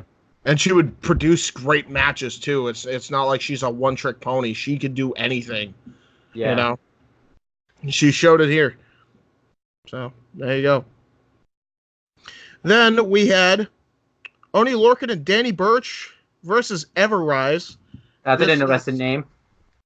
I like the name, and I like the tag team. I thought they actually showed really good promise here for the short time they were given against Oni Lorcan and Danny Burch. One highlight of their tag team maneuver was the pendulum backbreaker into the running knee strike. That I really liked. That was cool. Like that. I think I'm going to like this team in the future. I would give them some more matches, even if they were just enhancement guys. These are perfect enhancement guys. Good talent.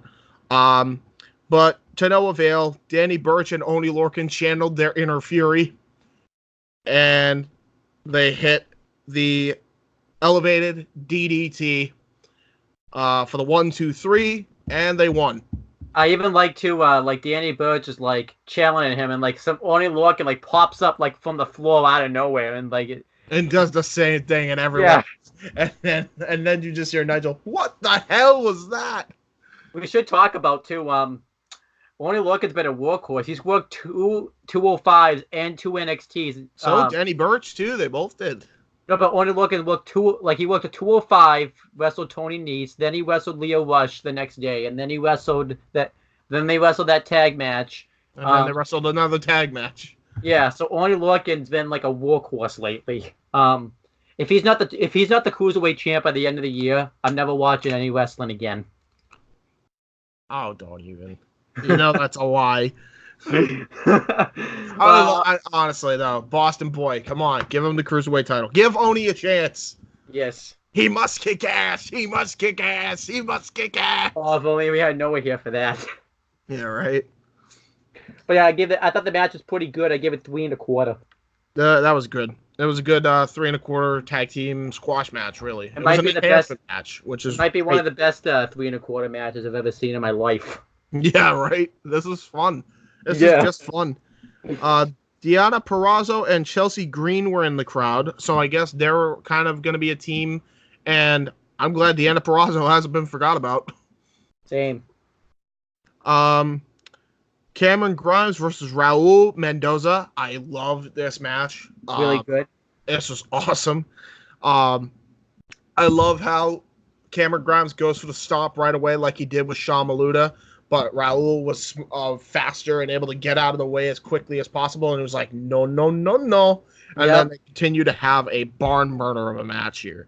You got to remind me on half the stuff they did, because I can't even remember it all. I remember a few spots, but Mendoza went for like some type of like high impact offense, but you know what I liked? One of his moves, the springboard snap nair into a headlock. Never seen anybody do that. Yeah, that was cool. I like that. Yeah, he went for some type of high clothesline or something, but Cameron Grimes, I gotta get used to saying that name. I keep meaning to say his other name. Hit like a wicked power slam on him, like in midair. Like that was awesome. I like.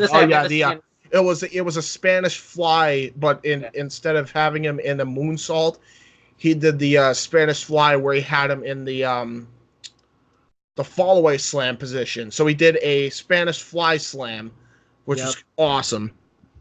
Then he did Raul Mendoza got like in control. He hit a wicked drop kick off the top rope. He hit a wicked Spanish fly himself. He hit a hurricanrana off the turnbuckle. But eventually Cameron Grimes catches him out of nowhere with the stomp because he just bounces him off the ropes and hits the stomp and gets the win. But yeah, I thought Cameron Grimes looked really good here. And so did Raul Mendoza. I really wish Raul Mendoza, though, would get more of a push. I hate that he's like the fall guy for everybody. This is where I say you got to bring in the 6-man tag team titles, and here's why. You can do a team with Raul Mendoza, Humberto Carrillo, and Angel Garza. Don't tell me that would not be a charismatic as hell faction. You just have to turn tag titles. You would have to turn Angel Garza face or turn the other. That's fine. That's fine. He can easily play either or. Yeah. That guy, and that guy's already getting cheered. Honest to God. Yeah. And plus, all of them look like good-looking dudes. Like they could all pull the Angel Garza gimmick off anyway. So I gave this match 3.5 because the network was being a dick. Well, the network wasn't being a dick for me, so I will rate this 3 3/4. I enjoyed it that much. I really enjoyed this TV match, so this was fun. Yep. Then we have the main event of Imperium's Fabian Eichner, not Fabian Eichner, Fabian Eichner. Yep. Marcel Barthel, not Bartel, and Alexander Wolf taking on Kushida and partners of his choosing. So Kushida comes out first, then it's the Imperium, then Kushida stands up on the rope or near the ramp, points over to the entrance ramp, goes dark, and then the sirens go off, and it's Breezango. And I love Nigel here, just having an absolute conniption fit. Yep. Are you fucking kidding me? I was expecting him to say that F word like halfway through. Yeah. It was bullshit, and I loved it. So this is again, I even love too of like there are people that like to entertain while wrestling, and the people that take wrestling super seriously, like this is a sport. Yeah. They treat it as entertainment. They treat it as sport. This is another awesome example of it. This 6-man tag team title, 6-man tag match ruled. One thing I want to say, I love too how Beth was like calling out Nigel by saying like, "I bet you're just jealous that Breezango's taking all your female fans," and Nigel just denies it, like, "I'm not." And they just kind of move on talking about whatever they're talking about. Like this was a great 6-man tag. Yeah. Holy shit. The addition to Alexander Wolf into the Imperium. I already knew that Marcel Barthel and Alexander Wolf were great as a tag team in Ring Kampf. Yeah. But with the addition of Eichner, oh my god, they're a force to be fucking. You mean Wolf? No, specifically Eichner, because the original team was in Ring Kampf was Walter, Wolf, and Barthel. Eichner is the addition into the Imperium group, whereas Wolf is technically the addition into the Imperium group. I see. So it's very meta in a way. But yeah, this group was fucking goddamn. Like, where do I even begin? Like the triple team maneuver that they had, it was like maneuver after maneuver after maneuver after maneuver by all three men. I remembered, I think Barthel hit 2 moves, Eichner hit 1, and then Alexander Wolf hit a deadlift German. That was awesome. They had Barthel and Eichner hit their double kick Trio Woe finisher. That was sick. That. I love that they're just a brutal fuck. They wrestle like they're the Steiner brothers. And if you ever seen the Steiner brothers wrestle in the early days, that's not good. They look stiff. They look legit. Everything that they did to Tyler Breeze fucking hurt. Yep. They hurt. It's important to note that they babyfaces had an early flurry before they got completely cut off by that tag maneuver that I mentioned earlier, where they're just hitting every maneuver imaginable. And then they just cut off the ring for the longest time.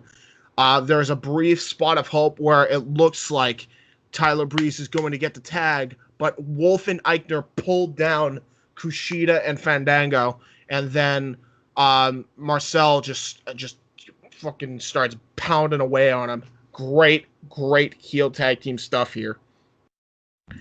They then they just do tag maneuver after tag maneuver on Breeze, even for a more agonizing long time, until Tyler Breeze is able to hit a wicked kick on him, and it looks like he's finally about to tag in Fandango, and he tags in Fandango. Fandango runs wild, hits a Falcon Arrow on Barthel, hits a bunch of different maneuvers on everybody, hits a Tope con Hilo on all 3 members of the Imperium.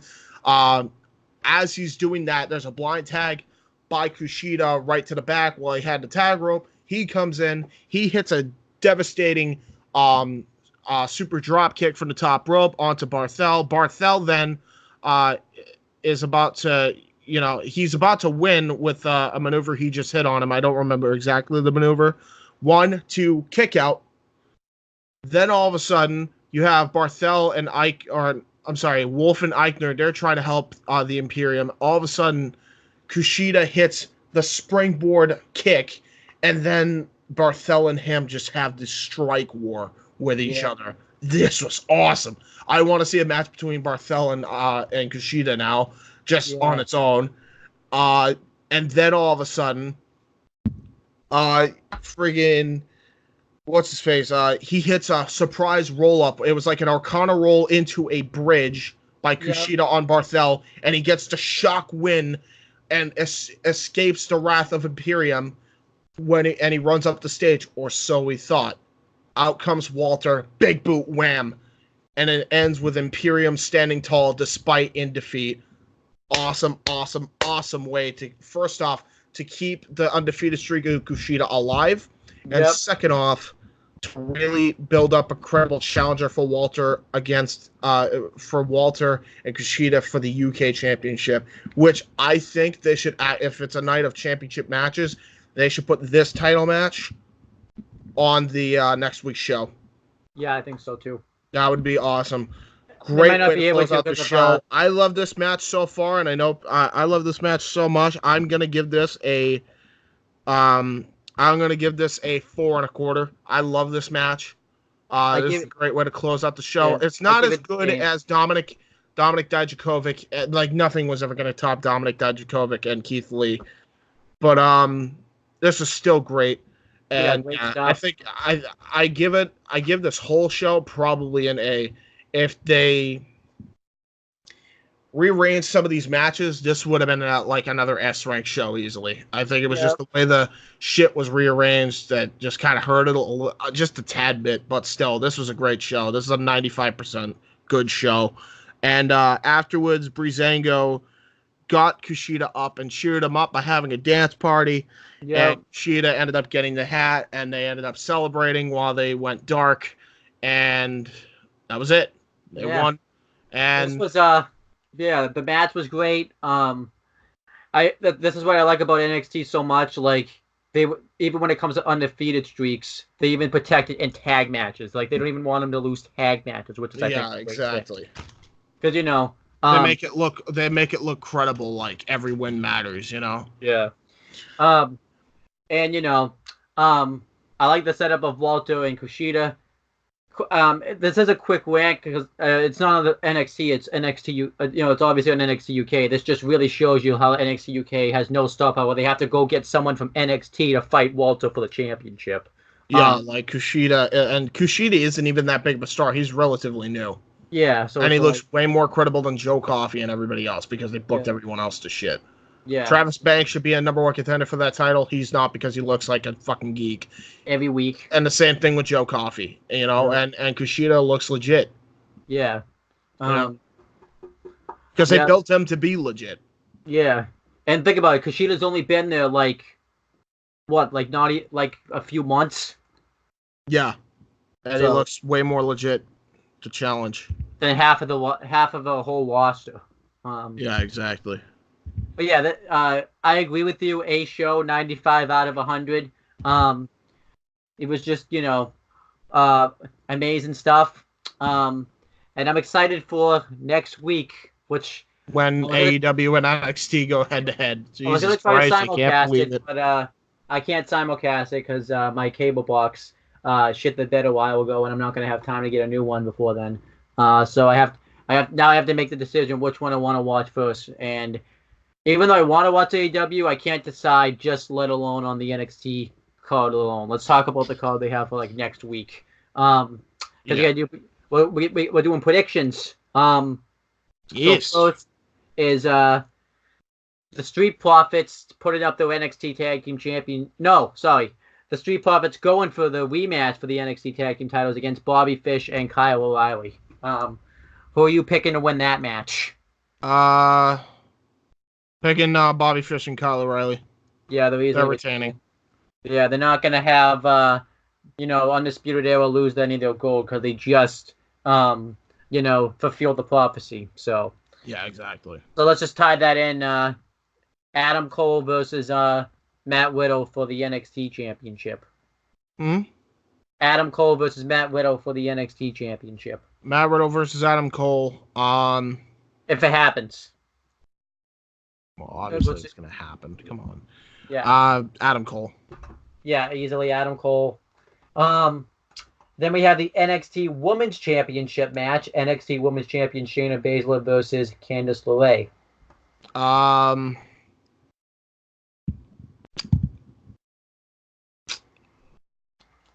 gonna go Shayna. I'm gonna go the shock win because I got nothing to lose because I'm not in the match, and I'm gonna say Candice LeRae wins the title. And you know, I think that's.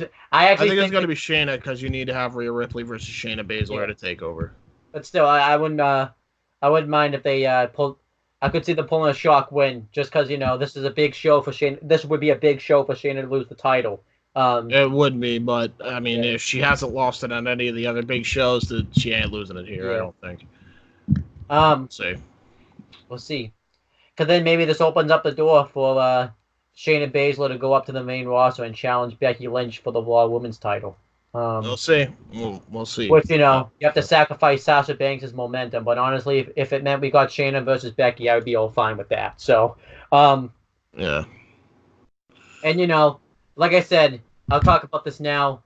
If the Fiend wins the Universal title and Becky loses, I'm okay with that. Because it's more important that the Fiend wins than Sasha Banks, let's be real.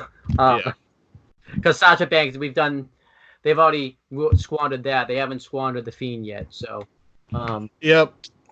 Anyhow, what do we do for a tiebreaker? Because there's nothing, just in case you and Chris have the same picks. Is there anything else? Is there anything else on NXT? Let me check. Hold on. That's been announced? I think that's it. But I'll double check.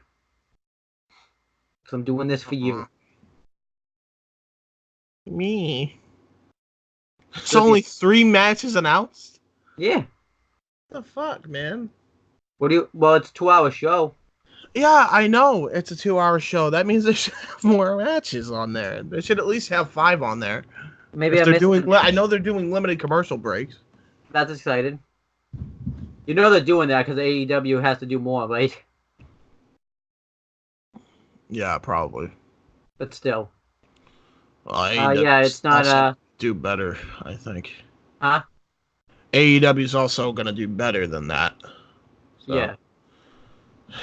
So we'll see. We'll see what happens. I know I'm excited regardless. So. Yes, this is first time two wrestling companies are simulcasting each other since Nitro and Raw of March 2001. Well, what about Raw and Impact in 2000? Oh, fuck yeah. We don't count that. Well, what about Wednesday Night Wars when it was NXT? Or was it not? I guess, yeah, since 2014 then. 15. But I guess of any note, it's 2001. Yeah.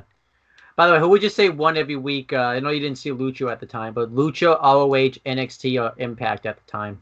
I know I wasn't NXT. Watching. Yeah, because that was NXT at one of its best years. So. Yeah, NXT won. Yeah. Because NXT has on. NXT is on a USA Network, and there you go. There you go. All right, so one more thing.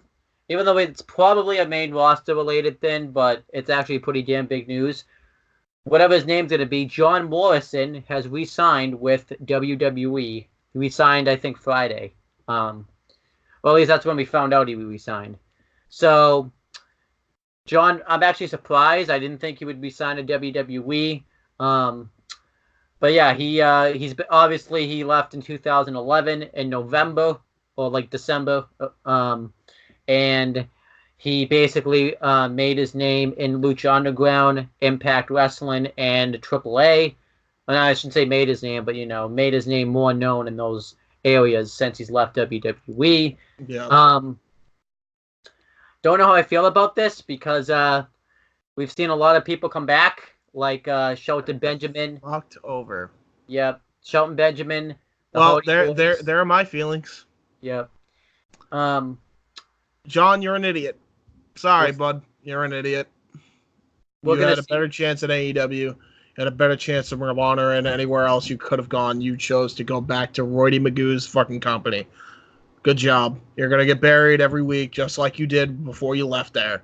Yeah. I think that's dumb. I mean, you could tell by the history, and everyone's like, well, give it a chance. No. I already gave the chance to Shelton Benjamin. They fucked him over. I already gave the chance, to Mickey James. Look how well that turned out. How did the Dudley Boys turn out? Huh? How about the Hardy Boys' first run before Matt became Woken? How'd that go out? Shit like that. And even then, they fucked up the Woken/broken gimmick. Yeah, because they did 100%. Because they jobbed out to the fucking B team. Yep. So it's just, that should be enough to tell you my excitement level. Yeah. About this. And look at Mickey James. Mickey James has now decided, I'm not going to take bumps. Yeah. And I am going to be behind the desk. Let's take a look at you're missing one of the biggest. I mean, obviously it's not the biggest one, but Kurt Hawkins came back and just had a losing streak. And oh my god. Yep. Yeah. And then not only that, he knew that was the only thing that was going to get him over and Ryder over at the end of it. And he finally got a pinfall victory at WrestleMania on the pre-show because of course. Yep. And then they don't defend the titles for weeks. Except for one title defense against the Revival, which they retained. Yep. And then they lost the fucking titles. Right to the Revival. Right back to the fucking Revival. We did this. Why? Yep. There had to be somebody else that came back recently, and that's like the. And now, by the way, we're back to Kurt Hawkins having a losing streak. It's just that they're not going to talk about it now. It's just they're not going to talk about it now. Dumb. This was stupid. So, yeah, we'll see though. But I have my doubts because of history. I do want to say one thing. A lot of people are saying it's on the topic, but a lot of people are saying like Bray Wyatt's now an NXT success. I say no because it's not the NXT gimmick that's the success. It's the gimmick they had to create. So I say no. No, it's 100% not a success. Because they had to revamp his character. It's not the character that was in NXT that's the success. So yeah, no, 100%. It's a whole new character they had to create. Yep. And while we're on that topic of guys going back to the company and being completely fucked over, which is going to happen to John Morrison, because you're going back to Roy DeMagu's company, that ain't gonna work. We're on CM Punk? Yep. So, nothing has been confirmed yet. There's a lot of smoke. We always hear this rumor, at least I think once a year, that he's in talks. If he's coming back, this looks more legit this time because he said he'd be open. I've been waiting for a while to say this, and I don't care if people are going to give me shit for it. I'm right. So fuck y'alls if you think I'm wrong. Punk, you're a fucking moron. 100%. You are an idiot if you even work for WWE in any capacity at all. Why would you go back to the fucking company that made your life an absolute living hell for 8 years, whether in the company or out of the company? Please, tell me why. Why would you even consider that when there's a whole other company out there right now that you could go towards? And by the way, this wouldn't be the first time where somebody texted you and called you and tried to get a hold of you and you completely refused. Oh, they tried to offer me a contract. No, they tried to offer a meeting with you to have a contract and a meeting with you, idiot. They didn't offer you a contract via phone. They offered you to come in to talk business and provide a contract to you if you liked it or not. That's what they did. You moron. You just didn't want to do it because for whatever reason you just want to go back to WWE, and I have no idea why. I think you're a moron for it. I think you're dumb. And if it's because you need to get money because you're suing your ex-best friend after he helped you get the word out, and everybody has done nothing but fucking support you since you exposed their shady business practices and their health practices, which completely changed their fucking health and wellness policy again for the upteenth time now. Still don't have a union yet, but you know, we've done nothing but support you on that. We've done nothing but support you every fucking way. I know some fans don't. We sure did. I defended you every fucking turn. And for you to go back to that fucking company because you're suing your fucking best friend, if that's the fucking case on why you're going back to make sure you have the money that you're losing out on, you're a fucking shit friend, you're a shit human being, and you are a shit fucking businessman. You're no better than fucking Roy Magoo if you actually go back there. I don't give a fuck if people think I'm a little bit harsh for saying that, and if they think I'm a hypocrite for saying that. Am I really a hypocrite? Am I really? Oh, yeah, actually, I would say. I'm asking. Like, am I a hypocrite on this? Because I've said I'd punch Vince in the face. You ain't seeing me fucking turn away and run and act like I'm his friend, like a lot of these other fucking fans. You're probably not asking for an autograph or anything like that. Yeah, so I ain't asking for one. I ain't asking for Roy Magoo's autograph. I'll say this: will I pop if he comes back? Yeah, because it's something that. And you know what you're gonna ask? Why? Yep. Especially too, like me and John Tuddy have had this conversation. He'll be a hypocrite if he goes back, pretty much, because he already is if he's already considering going back. Because like I said, they put you through all that stuff. We went and dealt with that court case all for nothing. Just to go back. Yeah. Oh, I matured. I grew up. Yeah, you really grew up to the point where you're suing your best friend who helped you. Yep. Get the word out there. Good job, buddy. Good fucking job. I mean, let's think about it too. They've booked this guy abysmally over the years. I mean, to like the point where you can't even count. Summer Punk, his title reign. I mean, his first his ECW one just in general was abysmal. His first world championship reign when he cashed in Money in the Bank, he wasn't even treated really like a world champion. Everything he complained about in the company, within the company, he complained about these very things. But I'm the idiot, right? I'm the jackass, right? Yep. Oh, and speaking of people that are hypocrites, good job giving Sasha Banks shit when you knew that Becky Lynch was fucking friends with him, asshole. And thank you for deleting your fucking Twitter, because then we don't have to ever hear you ever say anything ever again. Keep it deleted. Don't come back to fucking social media, you prick. All I say you're is just an asshole now. Yeah. You ain't you ain't Tyler Black. You ain't even Seth Rollins. You're not even your real fucking name. You are now known as corporate sellout. Yep. Bye. Don't come back. Hopefully you lose, and then you fucking take time away from WWE. I ain't gonna miss you. Yeah, I think he needs time away. He needs to recollect himself. Come back as a heel. Be a good heel. Yeah. I don't know what happened. This guy's too, like, I'll just say it too, like, he's being forced down our throats. Everyone thought Roman Reigns was being forced. No, this guy's being forced worse than Roman ever was. Yeah, absolutely. 100%. Like, he's beaten Brock Lesnar twice. Clean. He's won the Rumble. Honestly, he's starting to sound like a lot like John Cena with his promos, where he says, I'm gonna. I mean, look, I can't give him shit. I can't give him shit for that. As much as I don't like what he says outside of it, and this is why I'm so pissed off with him, because we defend him on this, that they're booking him like horribly. They're booking him so bad on that roster. They're shoving him down people's throats. They're having him have scripted promos. It was the Cena problem all over again. Yep. Why are you doing this with every babyface that you have as your top champion? Stop it. Yep. Want to talk about something to cheer myself up? I don't want to end on a happy note. It's my fucking birthday, goddamn. It's time to look at cats. I know, because it's literally like, I gotta look at.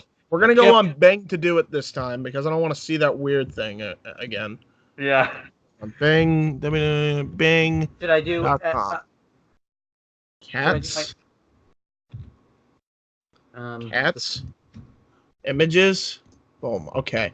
There we go. These are cute. All right. Here we go. 3, 2, 1. Screen share. Okay. Here's the cats. Look at them. Oh my gosh. Ah! Yeah. Look at him. They're so cute. Ah! That one's scary. Which one? The one with the white eye, the one that's white and like has the big blue eyes staring right at you. The one that's like the bottom one, the bottom left one, and the second one. Oh no, he's not. Look at that little nose. The nose is cute, but the eyes are scary. The eyes are not scary. He looks so cute with them. Oh. What else? Hold on. What else we got? Find a scary one. Look up scary Find cat. a scary one? Yeah, look up scary cat. You are a pirate. Now, fiddle-dee-hee. Look at that cat. He looks like he wants to kill somebody because he hasn't had the fucking pirate head. The only missed opportunity that person missed was trying to put in like a fake sword right in his pocket. All right, I'm better now. There we go. I'm the only one too, by the way, that thinks it was a missed opportunity to have Paul Burchell's theme song be that theme song. You are a pirate. Oh yeah, 100%. All right. Now we'll end it off happy. Let's end off this show. So yeah, you want to plug and promote your stuff? Yeah, you guys can find me on youtube.com/user/jhebertside95. That's JHEBERTSIDE95. Episode 4, the Indie Force, which is going to be a dynamic emergency podcast, is going to be my rant on a certain Roydie Magoo, and that will actually be the last time I mention that motherfucker by name there. So you can go and watch that, because I rip into him. We talk about a bunch of other news from the world of indie wrestling, including Ultimo Dragon returning and debuting in his spiritual home, Dragon Gate. So definitely check that out. It's a really good episode. youtube.com/user/JHEBERTSIDE95. We will also be doing episode 5, which will be this week, and then episode 6, which will be 2 weeks from now, where we talk about the premieres of both AEW and NXT for the 2-hour shows at the very least. The premiere of the 2-hour network NXT special on USA, and also Impact moving to Access TV. All of that will be covered, so make sure you subscribe, turn the post notification bell on, and also if you have anything else we want to cover on the Indie Force, tweet me on Twitter, twitter.com/JHEBERTSIDE95. And check out Weymouth Youth Wrestling, which is youtube.com/user/WYWPride, and get the views up to Immortal. We've already reached 1,000. If you want to keep watching Immortal, keep watching Immortal. It's a great show. There you go. So, as for me, check out this channel. You're going to see a lot of videos that I pre-recorded come up, hopefully. Yes, a bunch. Because I am now the editor, so you'll be seeing two wrestling rundowns. I believe this one included. Or is this a third one? I've lost count. Hold on. So this is the third one. I think those. No, I think there's only 2. I think there's only 2 because you. Is there only 2? Yeah, you did last week's show with. Last week's show, which is the premiere on USA, and then this week's show, which is the second episode. Okay, so 2 rundowns. You'll be seeing 2 rundowns, 2 retros. On this very channel, and a State of AEW address, all probably this Monday. All of that's going to be uploaded in one fell swoop on this channel. So stay subscribed, turn the post notification bell on. This Tuesday, too, you're going to see. So actually, it will be 3 because me and Chris are shooting one tomorrow. Talk about Raw and SmackDown from this week. So, oh yeah, that's right. Well, do the Raw and SmackDown one, and then because we're gonna, I think, weren't we gonna do the whole thing where one group reviews Raw and SmackDown and the other group reviews NXT and combine the 2 into one rundown? Thought we were gonna do that. We'll start that. We'll start that this week because we can actually do that this week now. Yeah, there you go. So there you go, and you'll see an intro probably by that week. Yay! Yep. All right. So then, check out on the Talkinator for Breaking Bad season reviews, preparation for us watching the El Camino movie, a Breaking Bad movie, and this week we'll be starting the Halloween theme reviews, and then CM Brothers coming up on 400 videos on that channel. Yes. And you could check out the Red versus Blue seasons 1 through 5, and in a couple weeks, me and my cousin are gonna review with the Blood Goats Chronicle and do like an overview of it. So that could be exciting. And also, one thing I forgot to plug is 2000th video. That's down in the description box below. James, you still haven't plugged it yet. I know. I haven't even had a chance to plug my own shit. I know. But yeah, I'll plug it when I get a chance this week.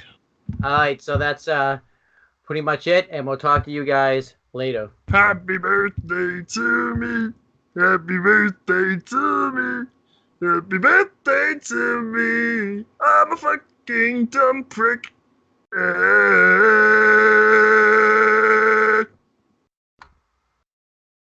Oh, hold on, it didn't stop. Hey, what's up, everybody? Welcome to the Wrestling Rundown, episode 173, I believe. I don't know, because I'm recording a lot of these before a lot of the rundowns go up. I pre-recorded so many of them. The rundowns are delayed because they're just delayed because I can't upload them myself because it takes too long, and James is always busy and stuff, so he just doesn't have as much time as he would like to upload it right away. But yeah, I'm Owen the Birdman Finch, and I'm here with El Vagabundo. And we're here to talk about Raw from last week and SmackDown from last week. We're late because we were just busy and stuff, and Chris was under the weather yesterday, so we couldn't do it yesterday. So yeah, it's just not fun. So Chris has seen Raw, but I haven't. So we're both going into this kind of well, I'm going into Raw this week blind, so but we're also going to talk about the big news stories, about people signing and possibly signing with WWE and the new commentary team, even though we were kind of late on that, but it's still got to be talked about. But let's get to this week's Monday Night Raw, or at least last week's. So last week's Monday Night Raw took place on September 14th. No, it's not September 14th. Hold on. September 23rd, 2013. Not 13th. So it took place September 13th, 2019. And they did a thing where they talked about things that were going to happen to hype us up for Raw. They talked about that huge Fatal 5-Way match we were going to have. And we had the show. For the last time ever on Raw, we had Corey Graves, Michael Cole, and Renee Young on commentary. Which, we wouldn't have known that a week ago, so it's still nice. So I could say the commentary team this week because for both shows because it's different. So there you go. And we had that intro where it shows then, now, and forever, and it shows like all the moments ever. And this story gets important because Bray Wyatt hacked the intro and like his distorted like Firefly Funhouse like stuff was playing. It was cool shit. It just makes you love its character even more. There's really nothing left to say. What did you think about that? Did you not know that happened because you probably weren't paying attention or what? It was awesome. Yeah, I mean, what else do you want me to say about it? It's the Firefly Funhouse. Yep. So then Seth Rollins, Mr. X Twitter account guy now, he's back came on. out. Huh? He's back on. Oh, he was since what, yesterday? Yeah. Oh man, that joke. So think about it. If we had just done the show yesterday, that joke would have worked. So Seth Rollins comes out and he talks about how he's afraid of Bray Wyatt, because the Fiend Bray Wyatt's scary. He can't be hurt, and he puts the mandible claw on people. Like, how can do I even need to explain why he's scared of him? We know why he's scared of the Fiend, because everyone's scared of the Fiend. So he says though that he's gonna rise and rebuild and prevail against the Fiend Bray Wyatt. This sounded very Roman Reigns, John Cena promo, and it just didn't work. That promo didn't work for me. And then Braun Strowman comes out because he had been talking crap about him. But it's kind of like one of those things where like he doesn't do it purposefully, but like Braun Strowman gets offended by it and takes it the completely the wrong way. So he comes out and pretty much challenges him to a match in the main event, not on the show. So you don't need to be scared anymore. Yeah, I'm scared. So that match is made for the main event of the show of Raw. So it was a good segment. I enjoyed it. It was a nice way to build up to the show. So there's that. I liked it. What did you think of this segment? It was okay. Yeah, good stuff. Yeah. Then we had the Viking Raiders versus Luke Gallows and Carl Anderson with AJ Styles ringside. Not the Viking Raiders, but Gallows and Anderson had new theme music, or at least the OC did it. I don't know, or it might just be Gallows and Anderson's music. I don't know, because when AJ comes out later for his match, he has his typical theme music. I think the theme music is actually quite good. It's not my favorite theme music ever, but it's quite good. I think it sucks. Huh? I think it sucks. So I guess it is what it is. I'm not going to debate because I haven't even seen like this week's Raw and I haven't heard it in a week, but I liked it the first week. So, there you go. So, Gallows and Anderson get the heat on Eric. Gotta remember to call them by their names now, not their other names. Because I always forget. And AJ Styles takes a cheap shot at Eric, and then because Eric's the one that's shorter, right? Because I always used to tell which one is which before, but now I can't. Eric is Rowan, Hanson is Ivar, correct? Yeah. Okay. See, I used to know this so well, but because of the name change, it screws me up. How do they even? I know this is like months old, but I get Eric because that's like a Viking name, and I guess Ivar's a Viking name, but like that just sounds like a stupid like name that like anybody would come up with. Let's come up with the most Vikingness name ever. Let's come up with Ivar. Ivar. That's such a stupid name, and every time I review a Viking Raiders match, I just get pissed off because it's just stupid. But pretty much, AJ Styles takes a cheap shot at Eric, and he gets thrown out, ejected, and Cedric Alexander attacks him, which that was fine. Continues that feud, even though I was kind of sitting here questioning why are they continuing that feud. AJ Styles is beating the crap out of him and made him look like a geek, but whatever.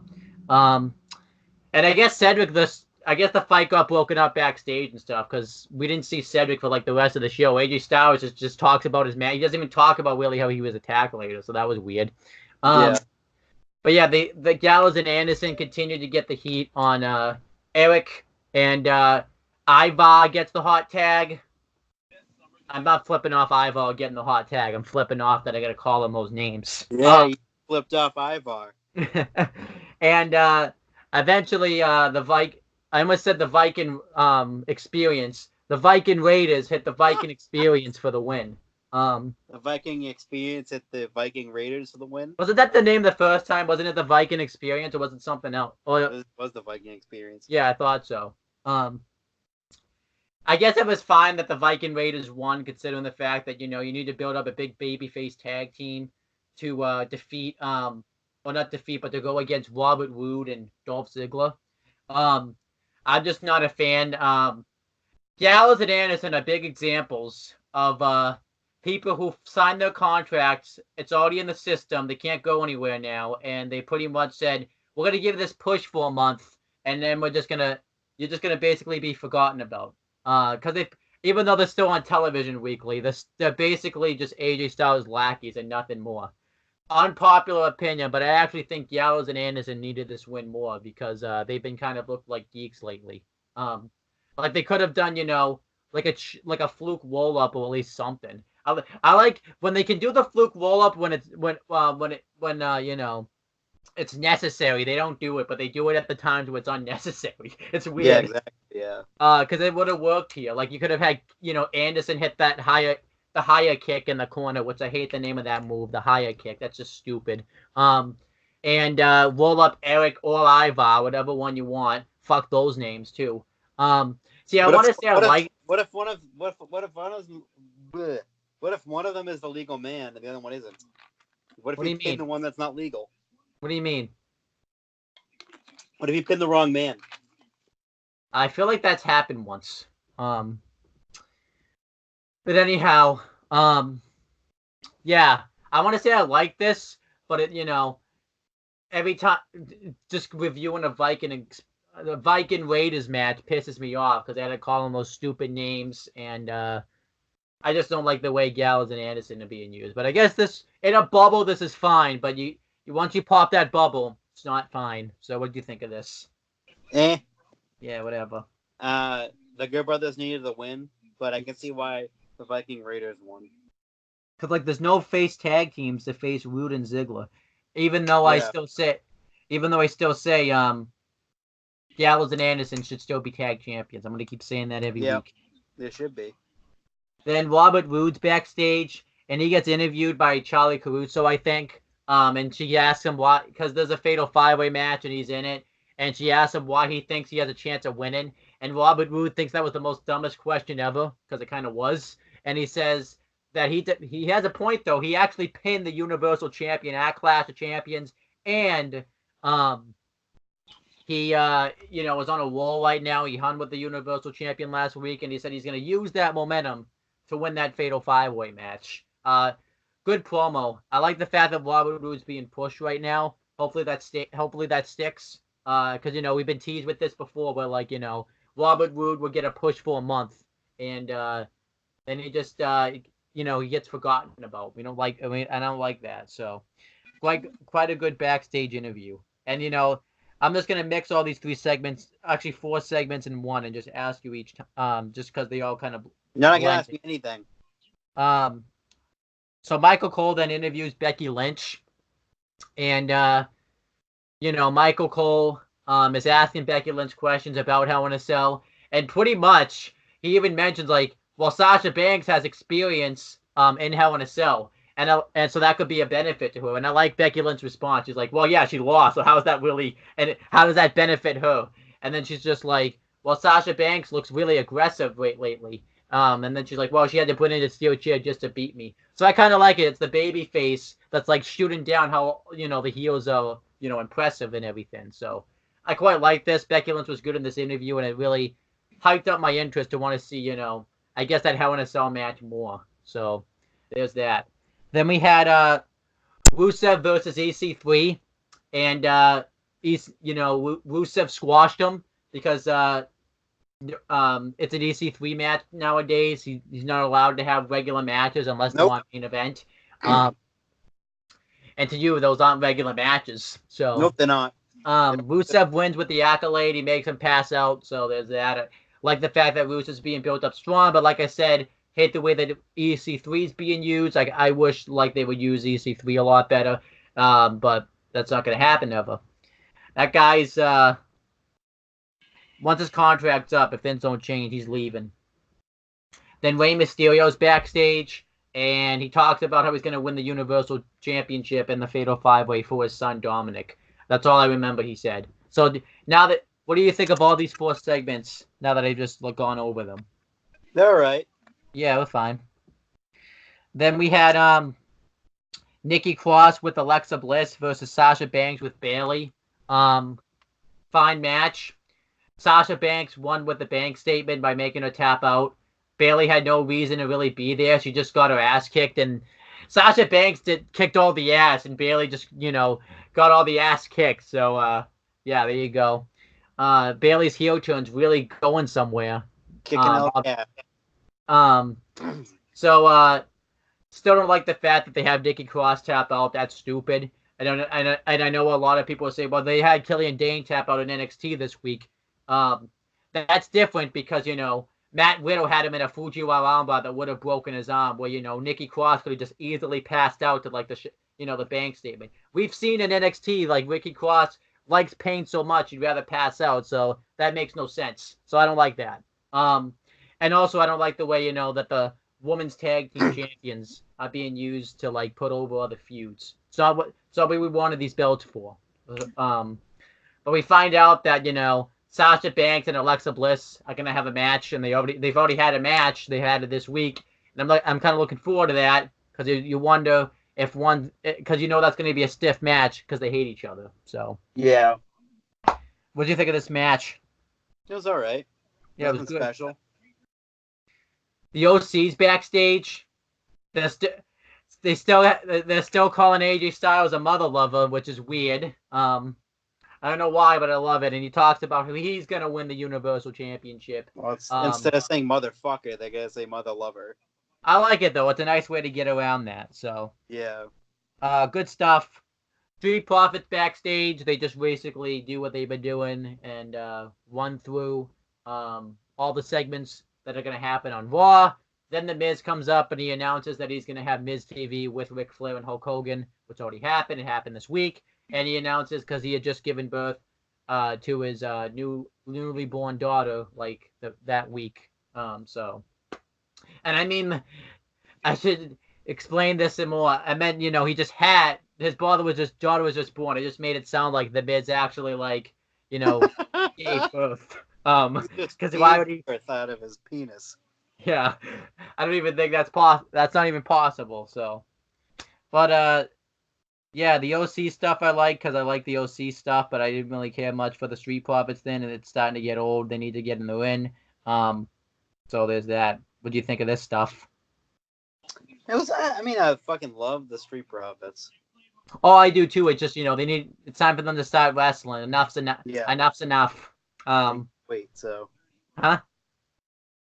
Because they compete in NXT, baby. That's probably the last match this week. Lacey Evans versus Ember Moon. The match was not good, but the best spot in it was Ember Moon was on the apron and she went off it and did a stunner. That was pretty cool. But it would have been cool if that was the finish, because why wasn't it the finish? It's essentially her finisher, and she got kicked out of for no reason. And then Lacey Evans hits the woman's right and then does the sharpshooter and makes Ember Moon tap out. Then backstage, Natalya says that, not Ember Moon, Lacey Evans doesn't know how to properly apply the sharpshooter. So I'm guessing it's leading to a submission match. Well, Lacey Evans will make Natalya tap out to the sharpshooter just to really stick it to Natalya. Do I like it? Absolutely not. I could really fucking give a fuck less. Yep. Then we had awesome stuff. Firefly Funhouse segment. Pretty much Huskus the Pig and Ramblin' Rabbit are fighting over a Seth Rollins doll because they're huge Seth Rollins fans.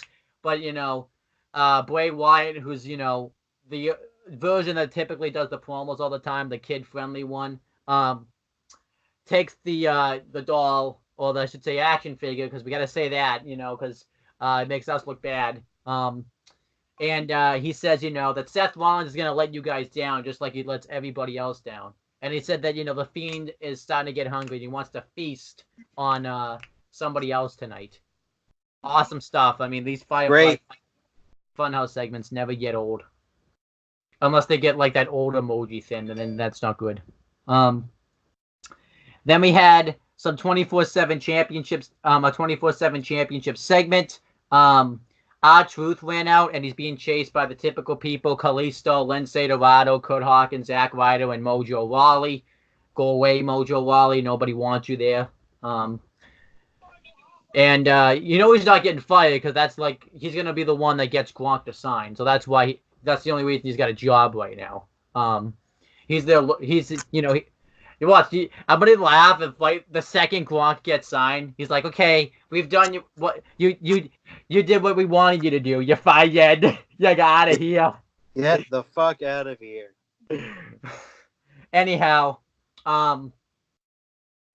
yeah. So Carmella says, I can't do this anymore. I don't want to get consistently stalked and chased around by the typical 24/7 title people. So we're done with this. And R-Truth and Carmella hug, and Carmella rolls up R-Truth, and she ends up winning the 24/7 championship. You knew this was gonna happen eventually, and it made sense. It was a nice swerve because you kind of figured it was coming, but you weren't really sure if it was coming. But I still loved it, and I loved it too because now basically the women are going after the 24/7 championship for the time being. Because after she won the championship, the Iconics, Sarah Logan, not Liv Morgan, but Dana Brooke and Tamina Snuka went out and they chased Carmella. And I actually like that it wasn't like necessary. No, they didn't turn on each other. They're still like a unit and stuff like that. It's just it's gonna be. They basically switch roles where now Carmella's the champion and R-Truth's like the manager now, pretty much. And I thought it was a nice swerve. I thought it was pretty goddamn cool. I even love too everyone that was like, because Drake Maverick was out there too. Everyone that was out there, Zack Ryder even says, "So what do we do now?" Because that was the whole thing. They have nothing to go after now. So I thought it was quite great stuff. What do you think of this? I thought it was great. I mean, inevitably it was going to go in the women's direction, I think. Yeah. Just give them more of their talent TV time, I guess. But it's fine. And probably they kind of want to continue that goofiness, I think, with the 24/7 championship. Yeah. So that's probably why they put the title on Carmella and just to have like Truth around and stuff like that. Yeah, exactly. Because I think just having Truth, it was actually kind of starting to get stale, so they actually made it like refreshing. They actually got ahead of the staleness. Yeah. Well, I don't think it would have gotten stale if it just been Truth and Drake Maverick. Because now they reversed. Now they even reversed that role. Because now Renee Michelle's gonna try to win the 24/7 championship. Which is funny. And she's, and now it's like now Drake Maverick doesn't want her to win the championship because he feels like he wants to be the one that's providing and in the relationship. It's gonna be funny if she wins the 24. They go to consummate their marriage, and obviously this sounds very wrong, but this is gonna happen. He's like, let me be on top this time, and he's gonna like pretend, and he's gonna like pin her foot and win the 24/7 championship. Hell yeah! That would be awesome if that happens. And hell yeah! All right, so then let's see. The Boston Hug Connection were just backstage and just randomly said something. I don't remember what they said, but it was too random. Randomly said it. Yeah. I'm not digging Sasha Banks' return for some reason. I'm not either. I could care less about her. Yeah. And maybe because the Fiend's so awesome that I just don't care. I could care less. I just didn't care to begin with. Yeah, I know. It started out like they're trying to play up this character like oh she doesn't care. Yeah, she really doesn't care. This is not a character. Yeah. She is a bitch in real life. Everyone. Wait a minute. So Orange Cat. So she's trying to do the. So let me get this straight. This just kind of proves even more that like they're stealing storylines from AEW because AEW has Orange Cassidy and he doesn't care, and it's done. I know you don't like Orange Cassidy, but it's done so much better than like hers. Like, yeah, except for it's real with her. With him, it's a gimmick. Yeah, it's like no one likes her. Yeah, I honestly wouldn't complain if she just lost. I wouldn't either. I think I'm mad because like. She had she had all the leverage and she just went back. She basically did what was the whole point of CM Punk's storyline that was stupid when he came back 8 days later. Like, honestly, she could have made it at the pay-per-view. Huh? He re-signed at Money in the Bank. Yeah. Well, I'm saying storyline wise when they brought him back 8 days later. He was legitimately out of contract before that pay-per-view. Yeah. He signed like a 2-day extension or whatever to get him to the pay-per-view. and then he just the day of the pay-per-view, like hours before his match, he signed the extension. It's just stupid because she could have actually made her career better in AEW, and you know, I just think she wanted to turn heel so she can actually be the bitch that she is in real life. yeah. I think too. I don't know. I'm just not feel. I don't think Sasha's the right opponent for Becky to lose the title to. It's gonna be someone like, I don't know, but it's not her.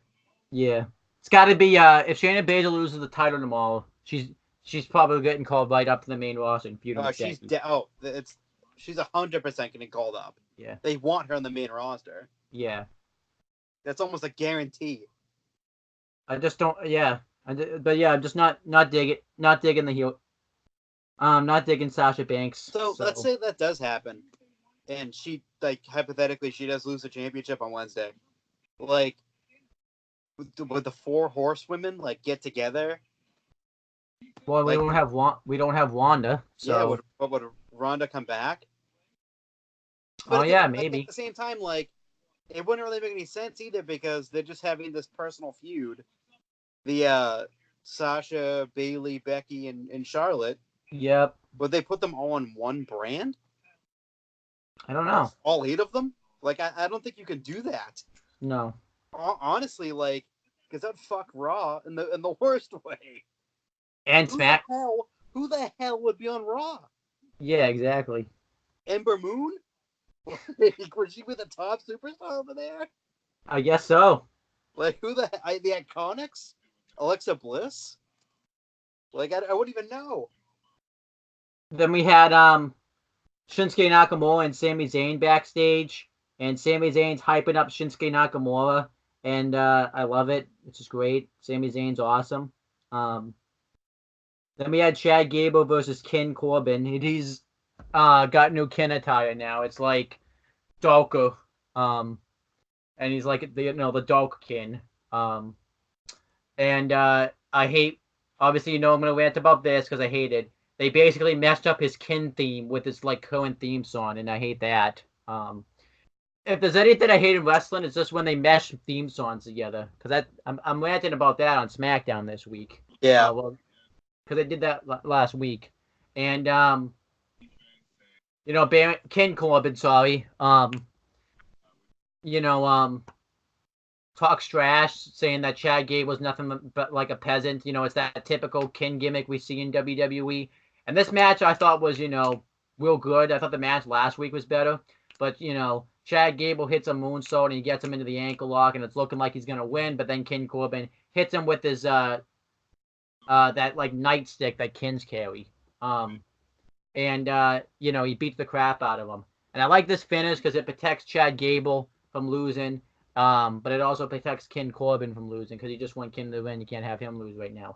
As long as it leads to Chad Gable winning the feud, I'm okay with this. I mean, yes, you just had Ken Corbin winning the King of the Ring, but I don't like Ken Corbin, so I think Chad Gable benefits more from winning this feud than Ken Corbin. Ken Corbin. What do you think? What do you think of this? I thought it was okay. It's good. AOP has a vignette. And this vignette was different. So they're actually talking and say, you want to know who we are? We told you last week, but we're going to show you. And it cuts into actual live backstage footage of, and they go beat up No Way Jose and Heath Slater. And then they come in and said, any questions? It was actually a cool vignette that we've really never really seen before. I thought it was cool. Very different than anything they've ever done. Poor No Way Jose. No Way Jose? No Way Jose? I guess when he wanted to get pushed, the main boss was like, no way, Jose! That's your name still. So every time you ask us for a push, we could say, no way, Jose. Yeah. Can you imagine, too, another wrestler ask for, someone like Mojo Rawley asked for a push, and they say, no way, Jose, and No Way Jose comes up, and he's just like, you talking about me? You remember, by the way, when random thing, but do you remember when Shinsuke Nakamura sent that tweet when it was the build up to his last man standing match with AJ Styles saying he's gonna win 1-2-10, and then you see Ty Dillinger comments at you. You talking about me? Like, it was hilarious. 1, 2, 10. He forgot how to count. Yeah. And then I love Ty Dillinger. Talk about me? So that could be no way. That's it. That could be No Way Jose's gimmick. Like anytime someone says No Way Jose, he's like, you talking about me? Someone call my name. Jose? We saw how miserable his life is. He can't even have a normal life. Anytime that Condor shows up, he's got a party with him. He can't even like just do a regular like interview or like eat breakfast or anything like that. Not possible. Anyhow, then we had almost said the main event, but not quite. We had the Fatal 5-Way elimination match where the winner became the #1 contender for the Universal Championship. Did they say it was elimination? I think that was like a last-minute change, it seemed like. Yeah, I think it was last-minute change. It was Rey Mysterio versus Ricochet versus Shinsuke Nakamura with Sami Zayn ringside versus AJ Styles versus Robert Roode. Very good Fatal 5-Way. I don't know what WWE's obsession is with doing Fatal 5-Ways. It seems like the past 2 years that they're just obsessed with it. Yep. They always are with those things. Yep. Fatal 5-Ways, gauntlets. Yep. All those things. Tag team turmoil. Everything. And then basically everyone just gets their shine in. AJ Styles hits a wicked brainbuster to Rey Mysterio on the apron. Ricochet hits cool dives and stuff. And surprisingly enough, in a way, Ricochet got out first with the King Sasha. That was kind of a surprise to me. I didn't expect Ricochet to get out first, but out of everyone in this match, it made sense for him to get out first because Rey Mysterio ended up winning. Spoiler alert, but you should already know what happened because it's a week late. Shinsuke Nakamura is the Intercontinental Champion. He shouldn't be jobbed out like that. AJ Styles is the U.S. Champion, and Robert Roode was just in the main event last week, so he shouldn't be jobbing out either. So, sorry, Ricochet, you had to do the job. Then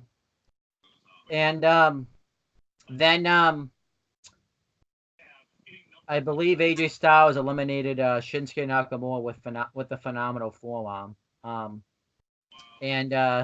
Then Robert Roode eliminated AJ Styles with a glorious DDT. When Robert Roode and AJ Styles were teaming up, there was actually like a TNA chant, since the TNA originals. Oh my god. What? That's funny. Then Rey Mysterio hit the 619 in the splash for the win. Rey Mysterio, becomes the #1 contender for the Universal Championship, and is gonna already has faced Seth Rollins this week on Raw. So very good stuff. And then afterwards, Seth Rollins gets interviewed. And says, I can't focus on Rey Mysterio right now. I got to focus on Braun Strowman and the Fiend Bray Wyatt. And they made a note to mention that even if, which this is kind of weird, even if Seth Rollins lost this week, the Fiend would still wrestle Seth Rollins, but it wouldn't be for the title. So that was kind of weird. This Fatal 5-Way match I thought was very good. I was fine with Rey Mysterio winning. I picked Rey Mysterio to win because, of that storyline they had going on with him where, he was contemplating retirement. So it actually made sense. Because AJ Styles, we've already seen that match. Shinsuke Nakamura wasn't going to win because he wasn't going to win. Robert Roode, I wanted him to win, but he didn't win. And then Ricochet. Bob Roode. It's Robert Roode now. But anyhow, what do you think of this Fatal 5-Way match? It was good. It was a very good match. Right person won, I think. Yep. Then we had Braun Strowman versus Seth Rollins. Good match. Seth Rollins hits a lot of cool dives on Braun Strowman, but then eventually Braun Strowman hits like a choke slam on the apron, and then he goes for the running power slam. But the lights go out, and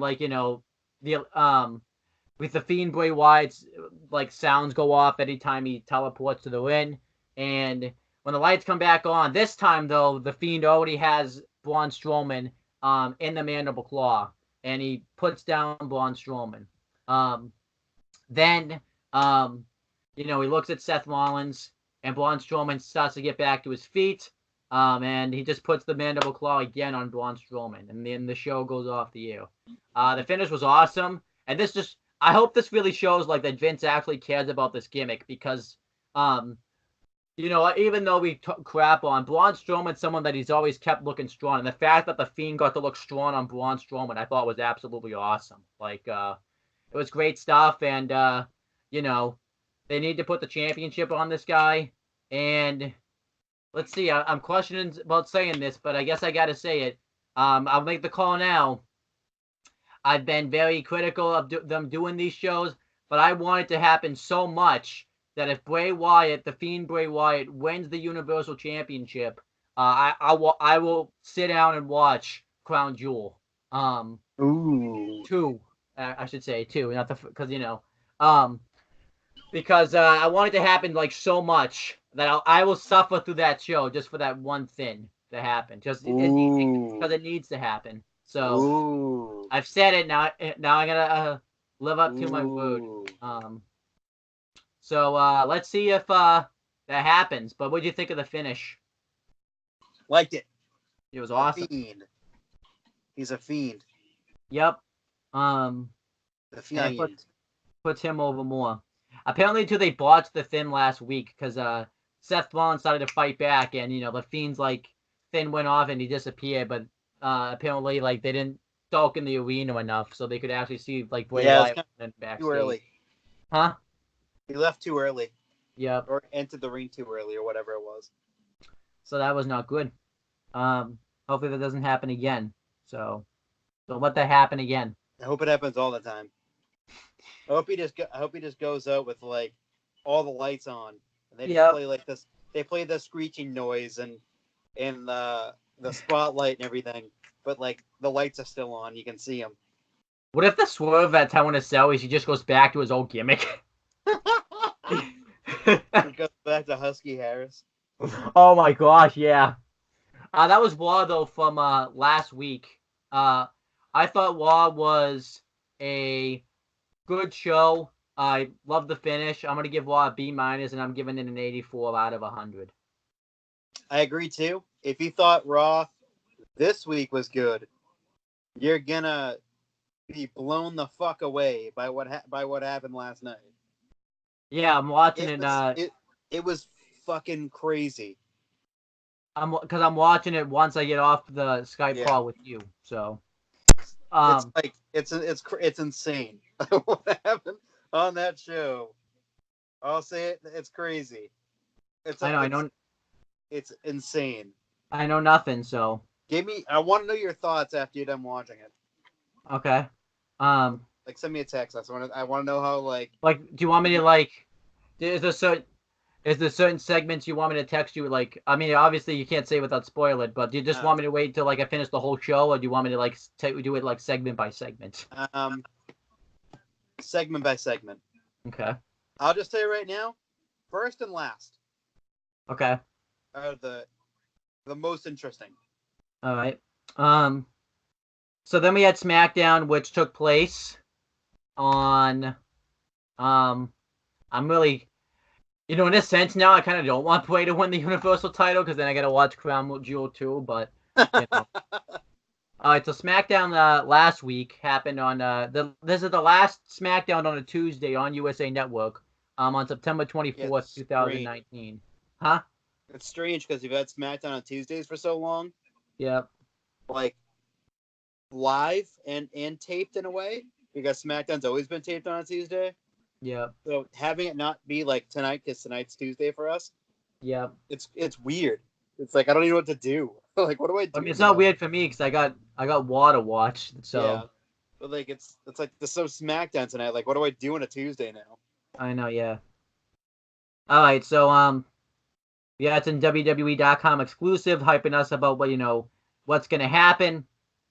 Sarah Schreiber was there, and I just didn't care for that. Then George Kittel, I don't know if you can tell me if I'm pronouncing that right or not, was at the show, and they do a backstage segment with him, and he like impersonates The Rock, and he talks about how he's been like a huge professional wrestling fan.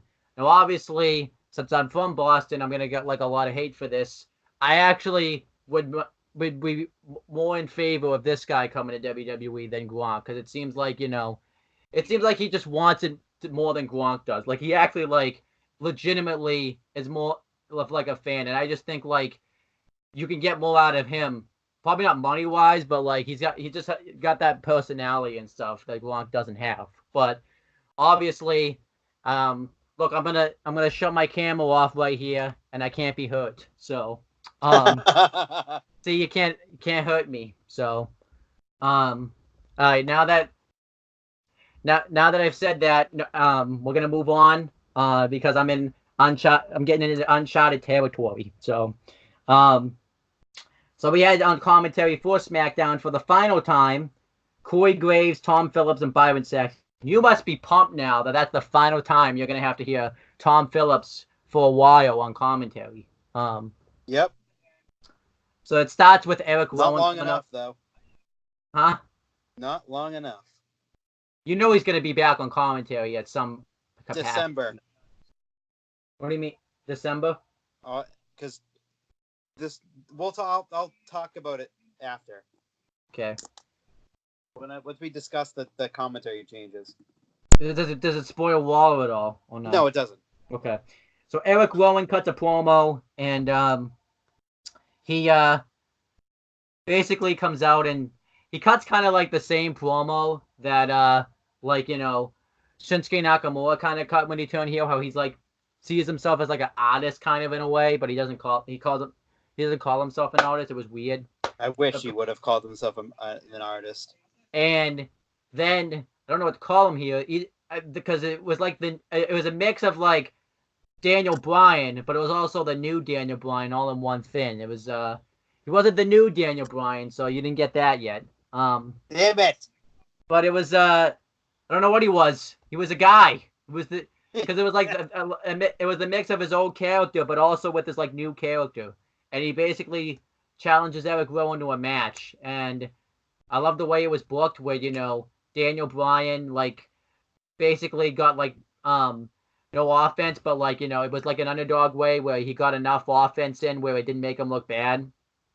And Luke Harper, you know, interferes. Bryan takes him out with a suicide dive, and he goes over the announce table. However, Luke Harper like no sells it, because that makes sense because he's crazy. So Eric Rowan hits the Iron Claw, and I think this was a botch. He got tangled up in the ropes, which I don't think was supposed to happen. So then they just had to do the Iron Claw again, and Eric Rowan beats Daniel Bryan, which I'm fine with, because, you know, you're pushing Rowan, you gotta do that. It just feels like Daniel Bryan hasn't really won a match in a while, so I kind of wanted to see him win, but it didn't happen.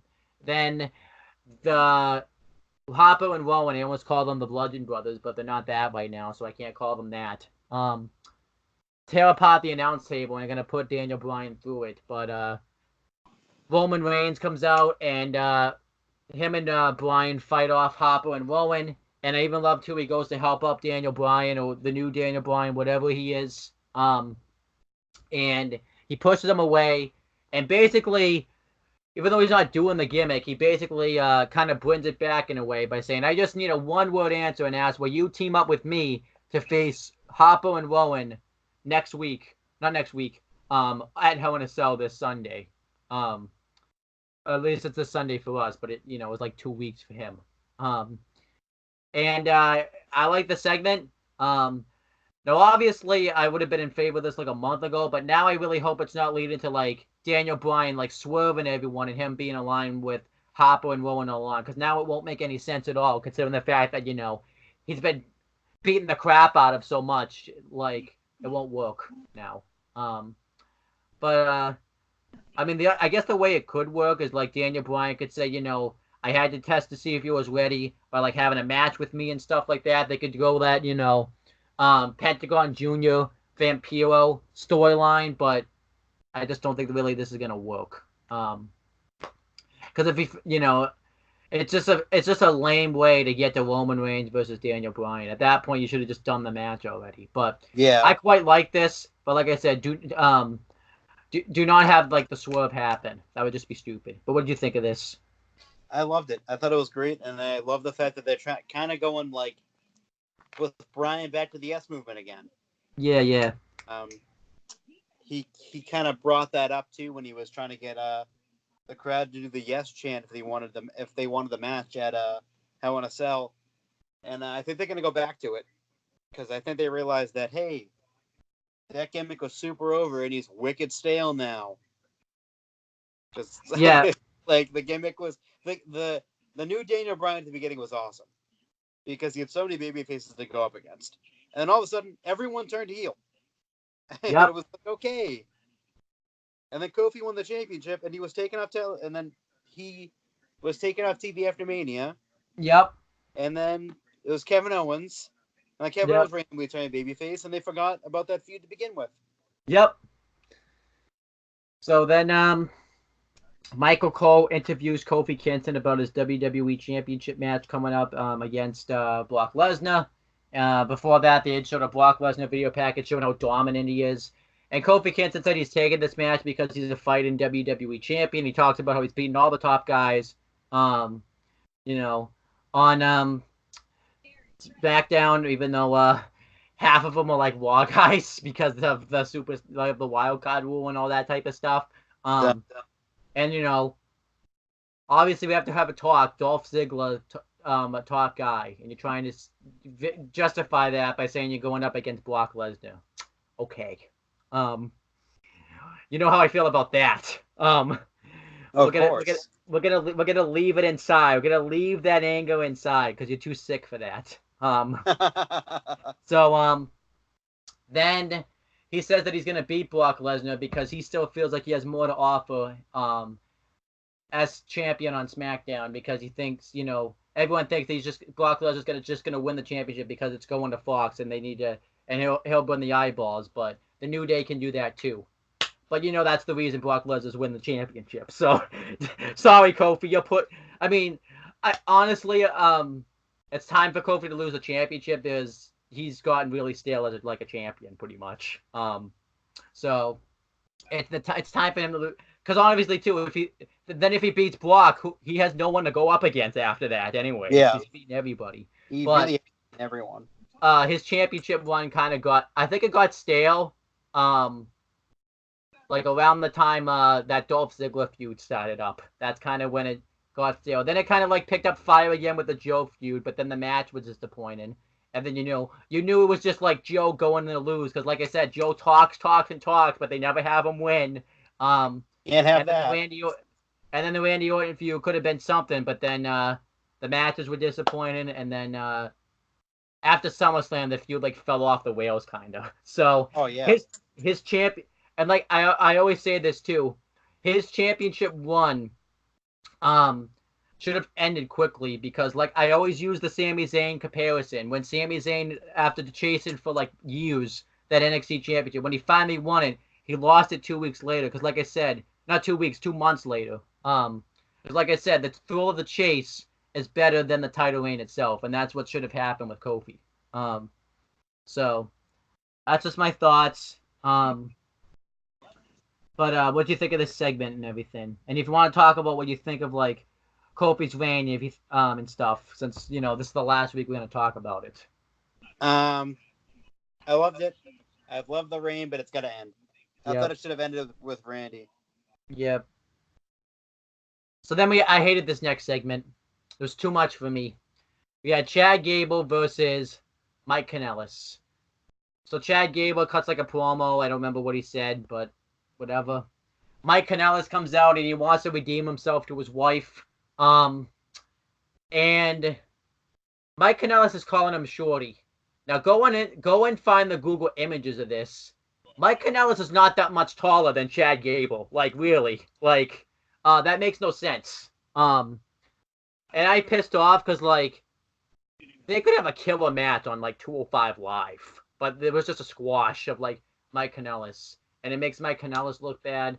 And they're continuing to run with, like, that storyline where Mike Kanellis is not the father of his own born child. And we're forgetting, you and I especially, are forgetting the biggest out that we have with this storyline. His sister works at our school, so we easily could just go ask his sister, hey, is Mike the father of his own kid? And she's obviously gonna say yes. So it's like that's like the biggest flaw of like I mean, you could say that's the biggest flaw of any storyline, but still, like, that's why this storyline really doesn't work, because for me, anyways. So then Elias comes up on the Titantron, or no, you can't call it that. It's just the screen now. Not the Titantron anymore. It's not called that anymore. Yeah, they got rid of that a long time ago.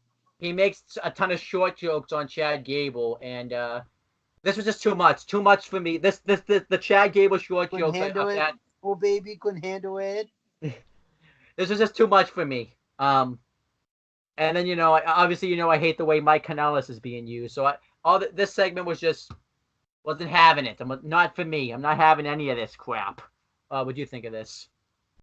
It's all right. Something special.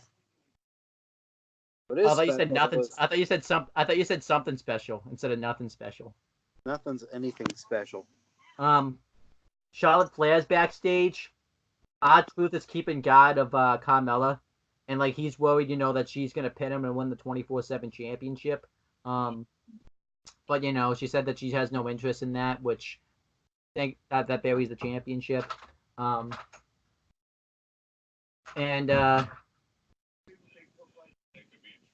hold on, I gotta go. I'll be right back. All right, so yeah, like I said, Carmella comes up, and like I said, it doesn't make sense that they would be like working together because they hated each other like a year ago, but because they're both faces, it all goes away. So it has to. Yep. So then we had the tag team match. It was the Boston Hug Connection versus Charlotte Flair and Carmella with R-Truth. Still hate the fact that they suspend the 24/7 championship like rules because it's the not so 24/7 championship, so that's stupid. I don't know. I'll continue to hate that. So, what happens is, so thinking about it, then that women's tag title match at like Clash of Champions. I guess like if Alexa Bliss had beaten R-Truth when he was the champion, the rules would have been suspended. So that's just stupid. Because I guess if the champion's having a match, nope, can't have any of that. No, definitely not. So the Boston Hug Connection won when Sasha Banks made Carmella tap out to the bank statement. And it got even stupider. What was so stupid about it was this Charlotte Flair just let it happen. She didn't come in and break it up or anything like that. She just sat and watched. And then they beat up Charlotte Flair because Carmella gets chased by the 24/7 champion competitors. It's Fire and Desire, the Kabuki Warriors, Ember Moon, and I think Sarah Logan. I forget who else. And it was just sad to see like that's Asuka and like fate in WWE. Is one of the 24/7 champion competitors. But afterwards, Becky Lynch comes out and makes the save and checkmates Sasha Banks even more. So there you go. What do you think of this? It was all right. Yeah, it's fine. Okay. Yeah, it advances storylines. Ali versus Shinsuke Nakamura with Sami Zayn win side.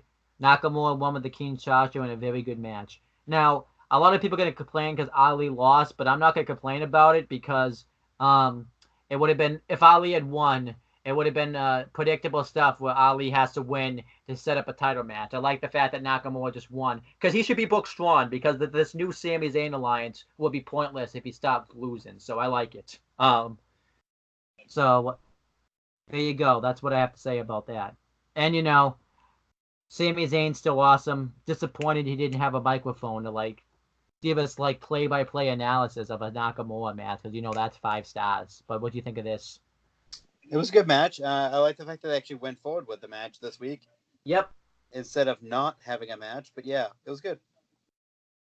Xavier Woods and Big E squashed the B team. It was funny because Big E was entertaining as hell. When the B team did like the win lap, they Big E was like following them and stuff. It was funny, but this match was pointless. I'm just gonna do these both in one. Fire When Desire's backstage, and Mandy Rhodes is handing out like covers of like her Australian magazine, and Otis accepts one, and it's funny. This is funny because if you like follow both of them on Instagram, because Otis consistently like occasionally like here and there will post a picture of just her on his status, so that's why it's funny to me, anyways. So, what do you think of this stuff? That was funny because again, it's Otis. Yes. Then we had the Kabuki Warriors versus Fire with Desire, and the Kabuki Warriors won in a match nobody cared about. What do you think of that? Nah. Yeah. Come on, admit it. You didn't care. Yeah. They're saying that the Kabuki Warriors could get a tag title match, but they're gonna forget about this next week. Oh, they definitely will. Shane McMahon and his legal team are backstage. I thought they were gonna say something, but they were just walking. I mean, they were probably talking, but we couldn't hear what they were saying. So they're just walking instead. Yeah, and then Shane McMahon cuts a promo, and Kevin Owens jumps over the barricade, and basically this sets up the ladder match for this week's SmackDown, where it's going to be Shane McMahon versus Kevin Owens, and if Kevin Owens wins, Shane McMahon's banished from like WWE, even though he'll probably be back in like 3 months. And if Kevin Owens wins, no, if he loses, I forget what happened. Oh, I guess he just fired and has to like pay a fine. I don't know what. Yeah. In a way, though, like Kevin Owens didn't need to go through any of this. He could have just said, "Hey, let's say make me an offer to get rid of his fine and like have him stay hired." And it's just this Kevin Owens like part of the storyline. You could say it's him outsmarting him, but it just didn't really work for me. Like I said, he's trying to be the next Stone Cold. I asked the question: if Stone Cold Steve Austin did this, no, he wouldn't have gotten over. So what should have happened was like Kevin Owens should have done it the Stone Cold way to get this match, not the legal way. So that's why I just don't think this really did Kevin Owens any good. But what do you think? Still like I'm the only one who likes this. So yeah, there you go. I like this feud. I don't know why I do. I just do. I just like Kevin Owens. I'll tell you what though. I will forgive all of this if it leads to Kevin Owens winning this week. If Kevin Owens loses this week, this whole storyline's a flop. Because we need to get rid of Shane McMahon for a long time. So SmackDown was okay. I gave it a C+. Really not much happened towards like the end of the show, up until like the Kevin Owens thing. Oh, that wasn't the end of SmackDown. This is why it's a C+, because that wasn't the end of the show. It ended with Sasha Banks beating up Becky Lynch backstage. And you want to know why I'm pissed about that? Because they had to basically cut the segment short between Shane McMahon and Kevin Owens at the most integral part where Shane McMahon accepted his challenge, but they cut his mic off so nobody heard it. So they could watch it go through this stupid backstage segment that we didn't need. You could say, well, it's getting Sasha Banks' heat back. Why didn't they just do this segment earlier in the show? Like, think about it. The last thing I had to see on SmackDown was this, and it wasn't even that good of a backstage fight. It looked like crap. Like, you and I could have done it. You and I could have just done a better backstage fight, just us, doing like play wrestling, like in your house or whatever. So, yeah, this was just dumb. And like, Sasha Banks still looks stupid because Becky Lynch like pretty much kicked her ass until she got cornered and couldn't do anything. Like, Sasha Banks' return sucks. Like, I don't care about it. You know what? SmackDown's a C because Sasha Banks just ruined it. So, it gets a 75% too. That's how much Sasha Banks ruined it. So,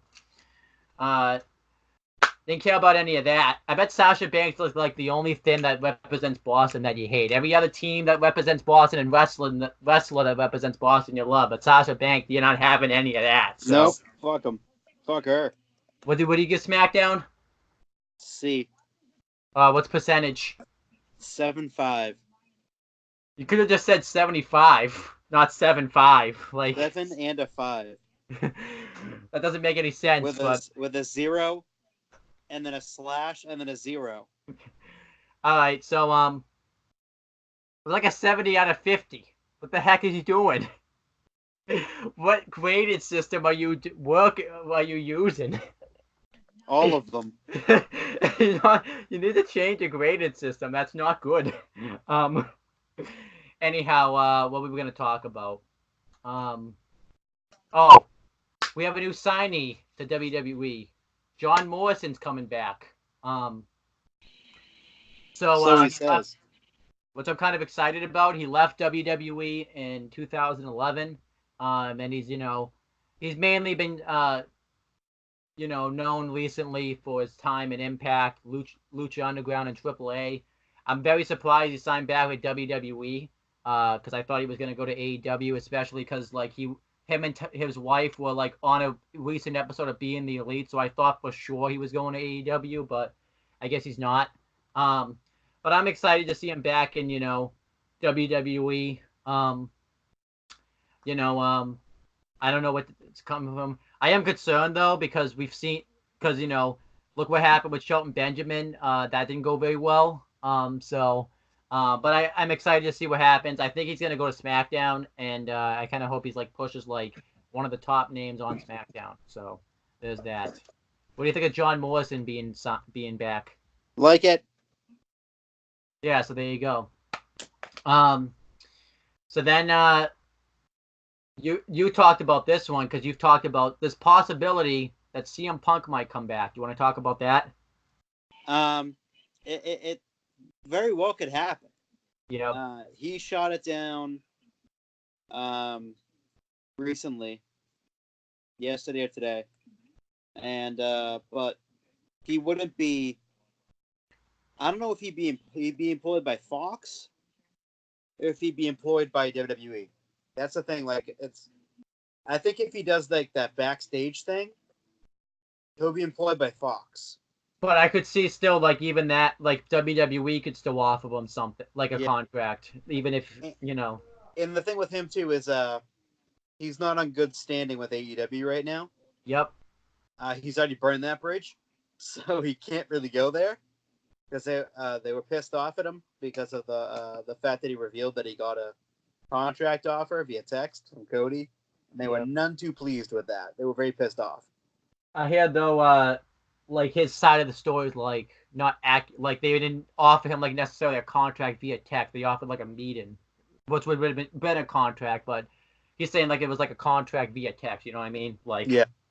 So I think the only feasible organization for him to go back to wrestling for is WWE. Honestly, I don't know how I feel about that though, because me and John and everybody has talked about this. I feel like if he kind of goes back in a way, he's kind of a little bit of a hypocrite after everything like he did with that court case and everything and all the thing he talked. Like, I don't know how I'd feel about that. But him coming back, maybe it would get a lot of people watching again. And I was talking about it with a few people. If he does come back, he definitely won't be like full time. He won't be. He doesn't want to work full time ever again.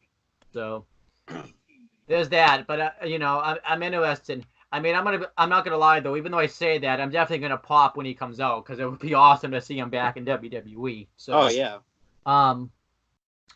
But then let's talk about the new commentary team you got coming up. You got to hear the first one last night. So. Yep. Law. So they basically switched up the commentary team, which had been reported. Law's commentary team now is going to be Dio Madden, Vic Joseph, and Jerry the King Lawler. Dio Madden and Vic Joseph are like full time, but Jerry the King Lawler is going to be like, just for now like a part time thing. Like he'll probably be doing commentary full time, but it's not like it's not set in stone. He's not going to. This is just so I hear like Heyman wanting Vic and Dio Madden there, but Vince wants Jerry the King Lawler there because he has like that experience and they can work off of him. So that's actually we crap on Vince a lot, but that actually was smart by Vince to do that actually. It just if it was Lawler recently on commentary, kind of seems lost because he's had some strokes and stuff recently. So, but I like it. I do though question Dio going there because it seems too early for that because he's not that good on like he's fine, but he's not good enough to commentate like Raw every week. But what do you? Yeah. I mean, can you? I mean, I don't think it's. How did they do on Raw this week? Were they good? Huh? They were very good. Okay, so there you go. And then SmackDown has now Corey Graves, Michael Cole, and Renee Young. That makes sense, considering the fact that, Michael Cole has been there for years, and Fox would want him. Same thing with like Corey Graves, and Fox wanted Renee Young, so it actually makes sense for them to go over to SmackDown. What do you think about that? And I love it. Yep. And NXT's is the same. Yeah, NXT didn't change. They still announced it anyways, but they could have just said same, nothing else. Yeah. But I mean, NXT, I really wish is they really they really changed it up.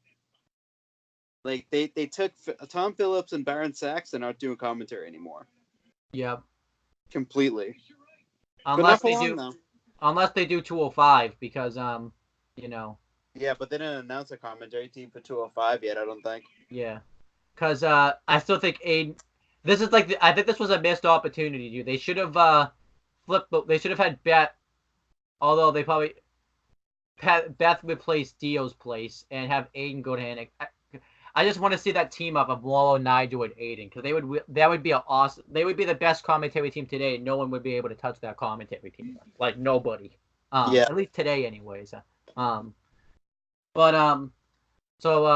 You hinted at it. You alluded to Tom Phillips, not Tom. Yeah, Tom Phillips possibly doing commentary. So what's going on? What I read earlier is there is a plan right now in place in the beginning to middle of December for them to take Jerry the King Lawler off of commentary and replace him with Tom Phillips. And I'm hearing too, Mickie James could also be on commentary. Yeah, because on Raw too, because she's been doing main event and stuff like that recently. That doesn't exist. That doesn't exist to you, so. Nope, it doesn't. Just that random fucking promotion that's there. Yeah. That serves no purpose. Hey, main event's part of the Wednesday Night Wars. It goes on Hulu on Wednesdays. It's part of the Wednesday Night Wars along with AEW and NXT. So you better show it some respect. I'm gonna show it zero respect. Imagine main event just wins one of the weeks. Like that's the thing that like everyone loves that week. Main event just wins every week. That's basically everything. Because I have to wait for like food to come and can't be on too long. So we're not gonna do the plugs and promotions and stuff. I think this was a quick show because because of that, because I had to rush it towards the end. And I think you being obviously everyone knows when you're sick, you want to just get it done quickly and everything. So, and I'm trying. This is just one of those let's just get it done type of shows because this is a week old stuff late. But it's got to be talked about. But think about it. This is basically too. The rundowns aren't just going to be me and Chris now all the time because now we have to basically now do them the weekends because everything, because SmackDown doesn't. And 205 don't come on no Fridays now. So basically, everything that wrestling finishes up now on Fridays. Wrestling's gonna be this is gonna be the busiest time for me, as a wrestler, because I'll be watching Raw Mondays. I think Tuesdays I'm gonna watch no wrestling at all really that day because that's the only free day you have. I know. Wednesdays is NXT and AEW and main event. Not for you, but for me. Not for me, just the other two. Thursdays, for me, sometimes NXT UK. Still jumping that shock. Still not watching it. Yeah. Then Fridays is SmackDown and 205. So, by the way, is SmackDown 3 hours? I thought I heard it was 3 hours. Did they change that, or? I think it's just because they're including 205 in there. Okay. So it's kind of like... it's kind of like 3 hours anyway because they go from that to that. Because I kept hearing that it was 3 hours, but then I heard 205's at 10, and that makes no unless they're doing a SmackDown on 7 now or something Unless if they just they could be just following the same schedule. Yeah. And they're just saying it's 3 hours including 205 Live. Maybe yeah. Because basically it was 3 hours already, kind of anyway. So. Yeah. Alright, that's it. We're not going to plug up promotes because I don't have the time. Just click on the description box and go through everything that's in there. You'll see everyone's stuff. So that's pretty much it, guys. And we'll talk to you guys later. can buy their own drinks.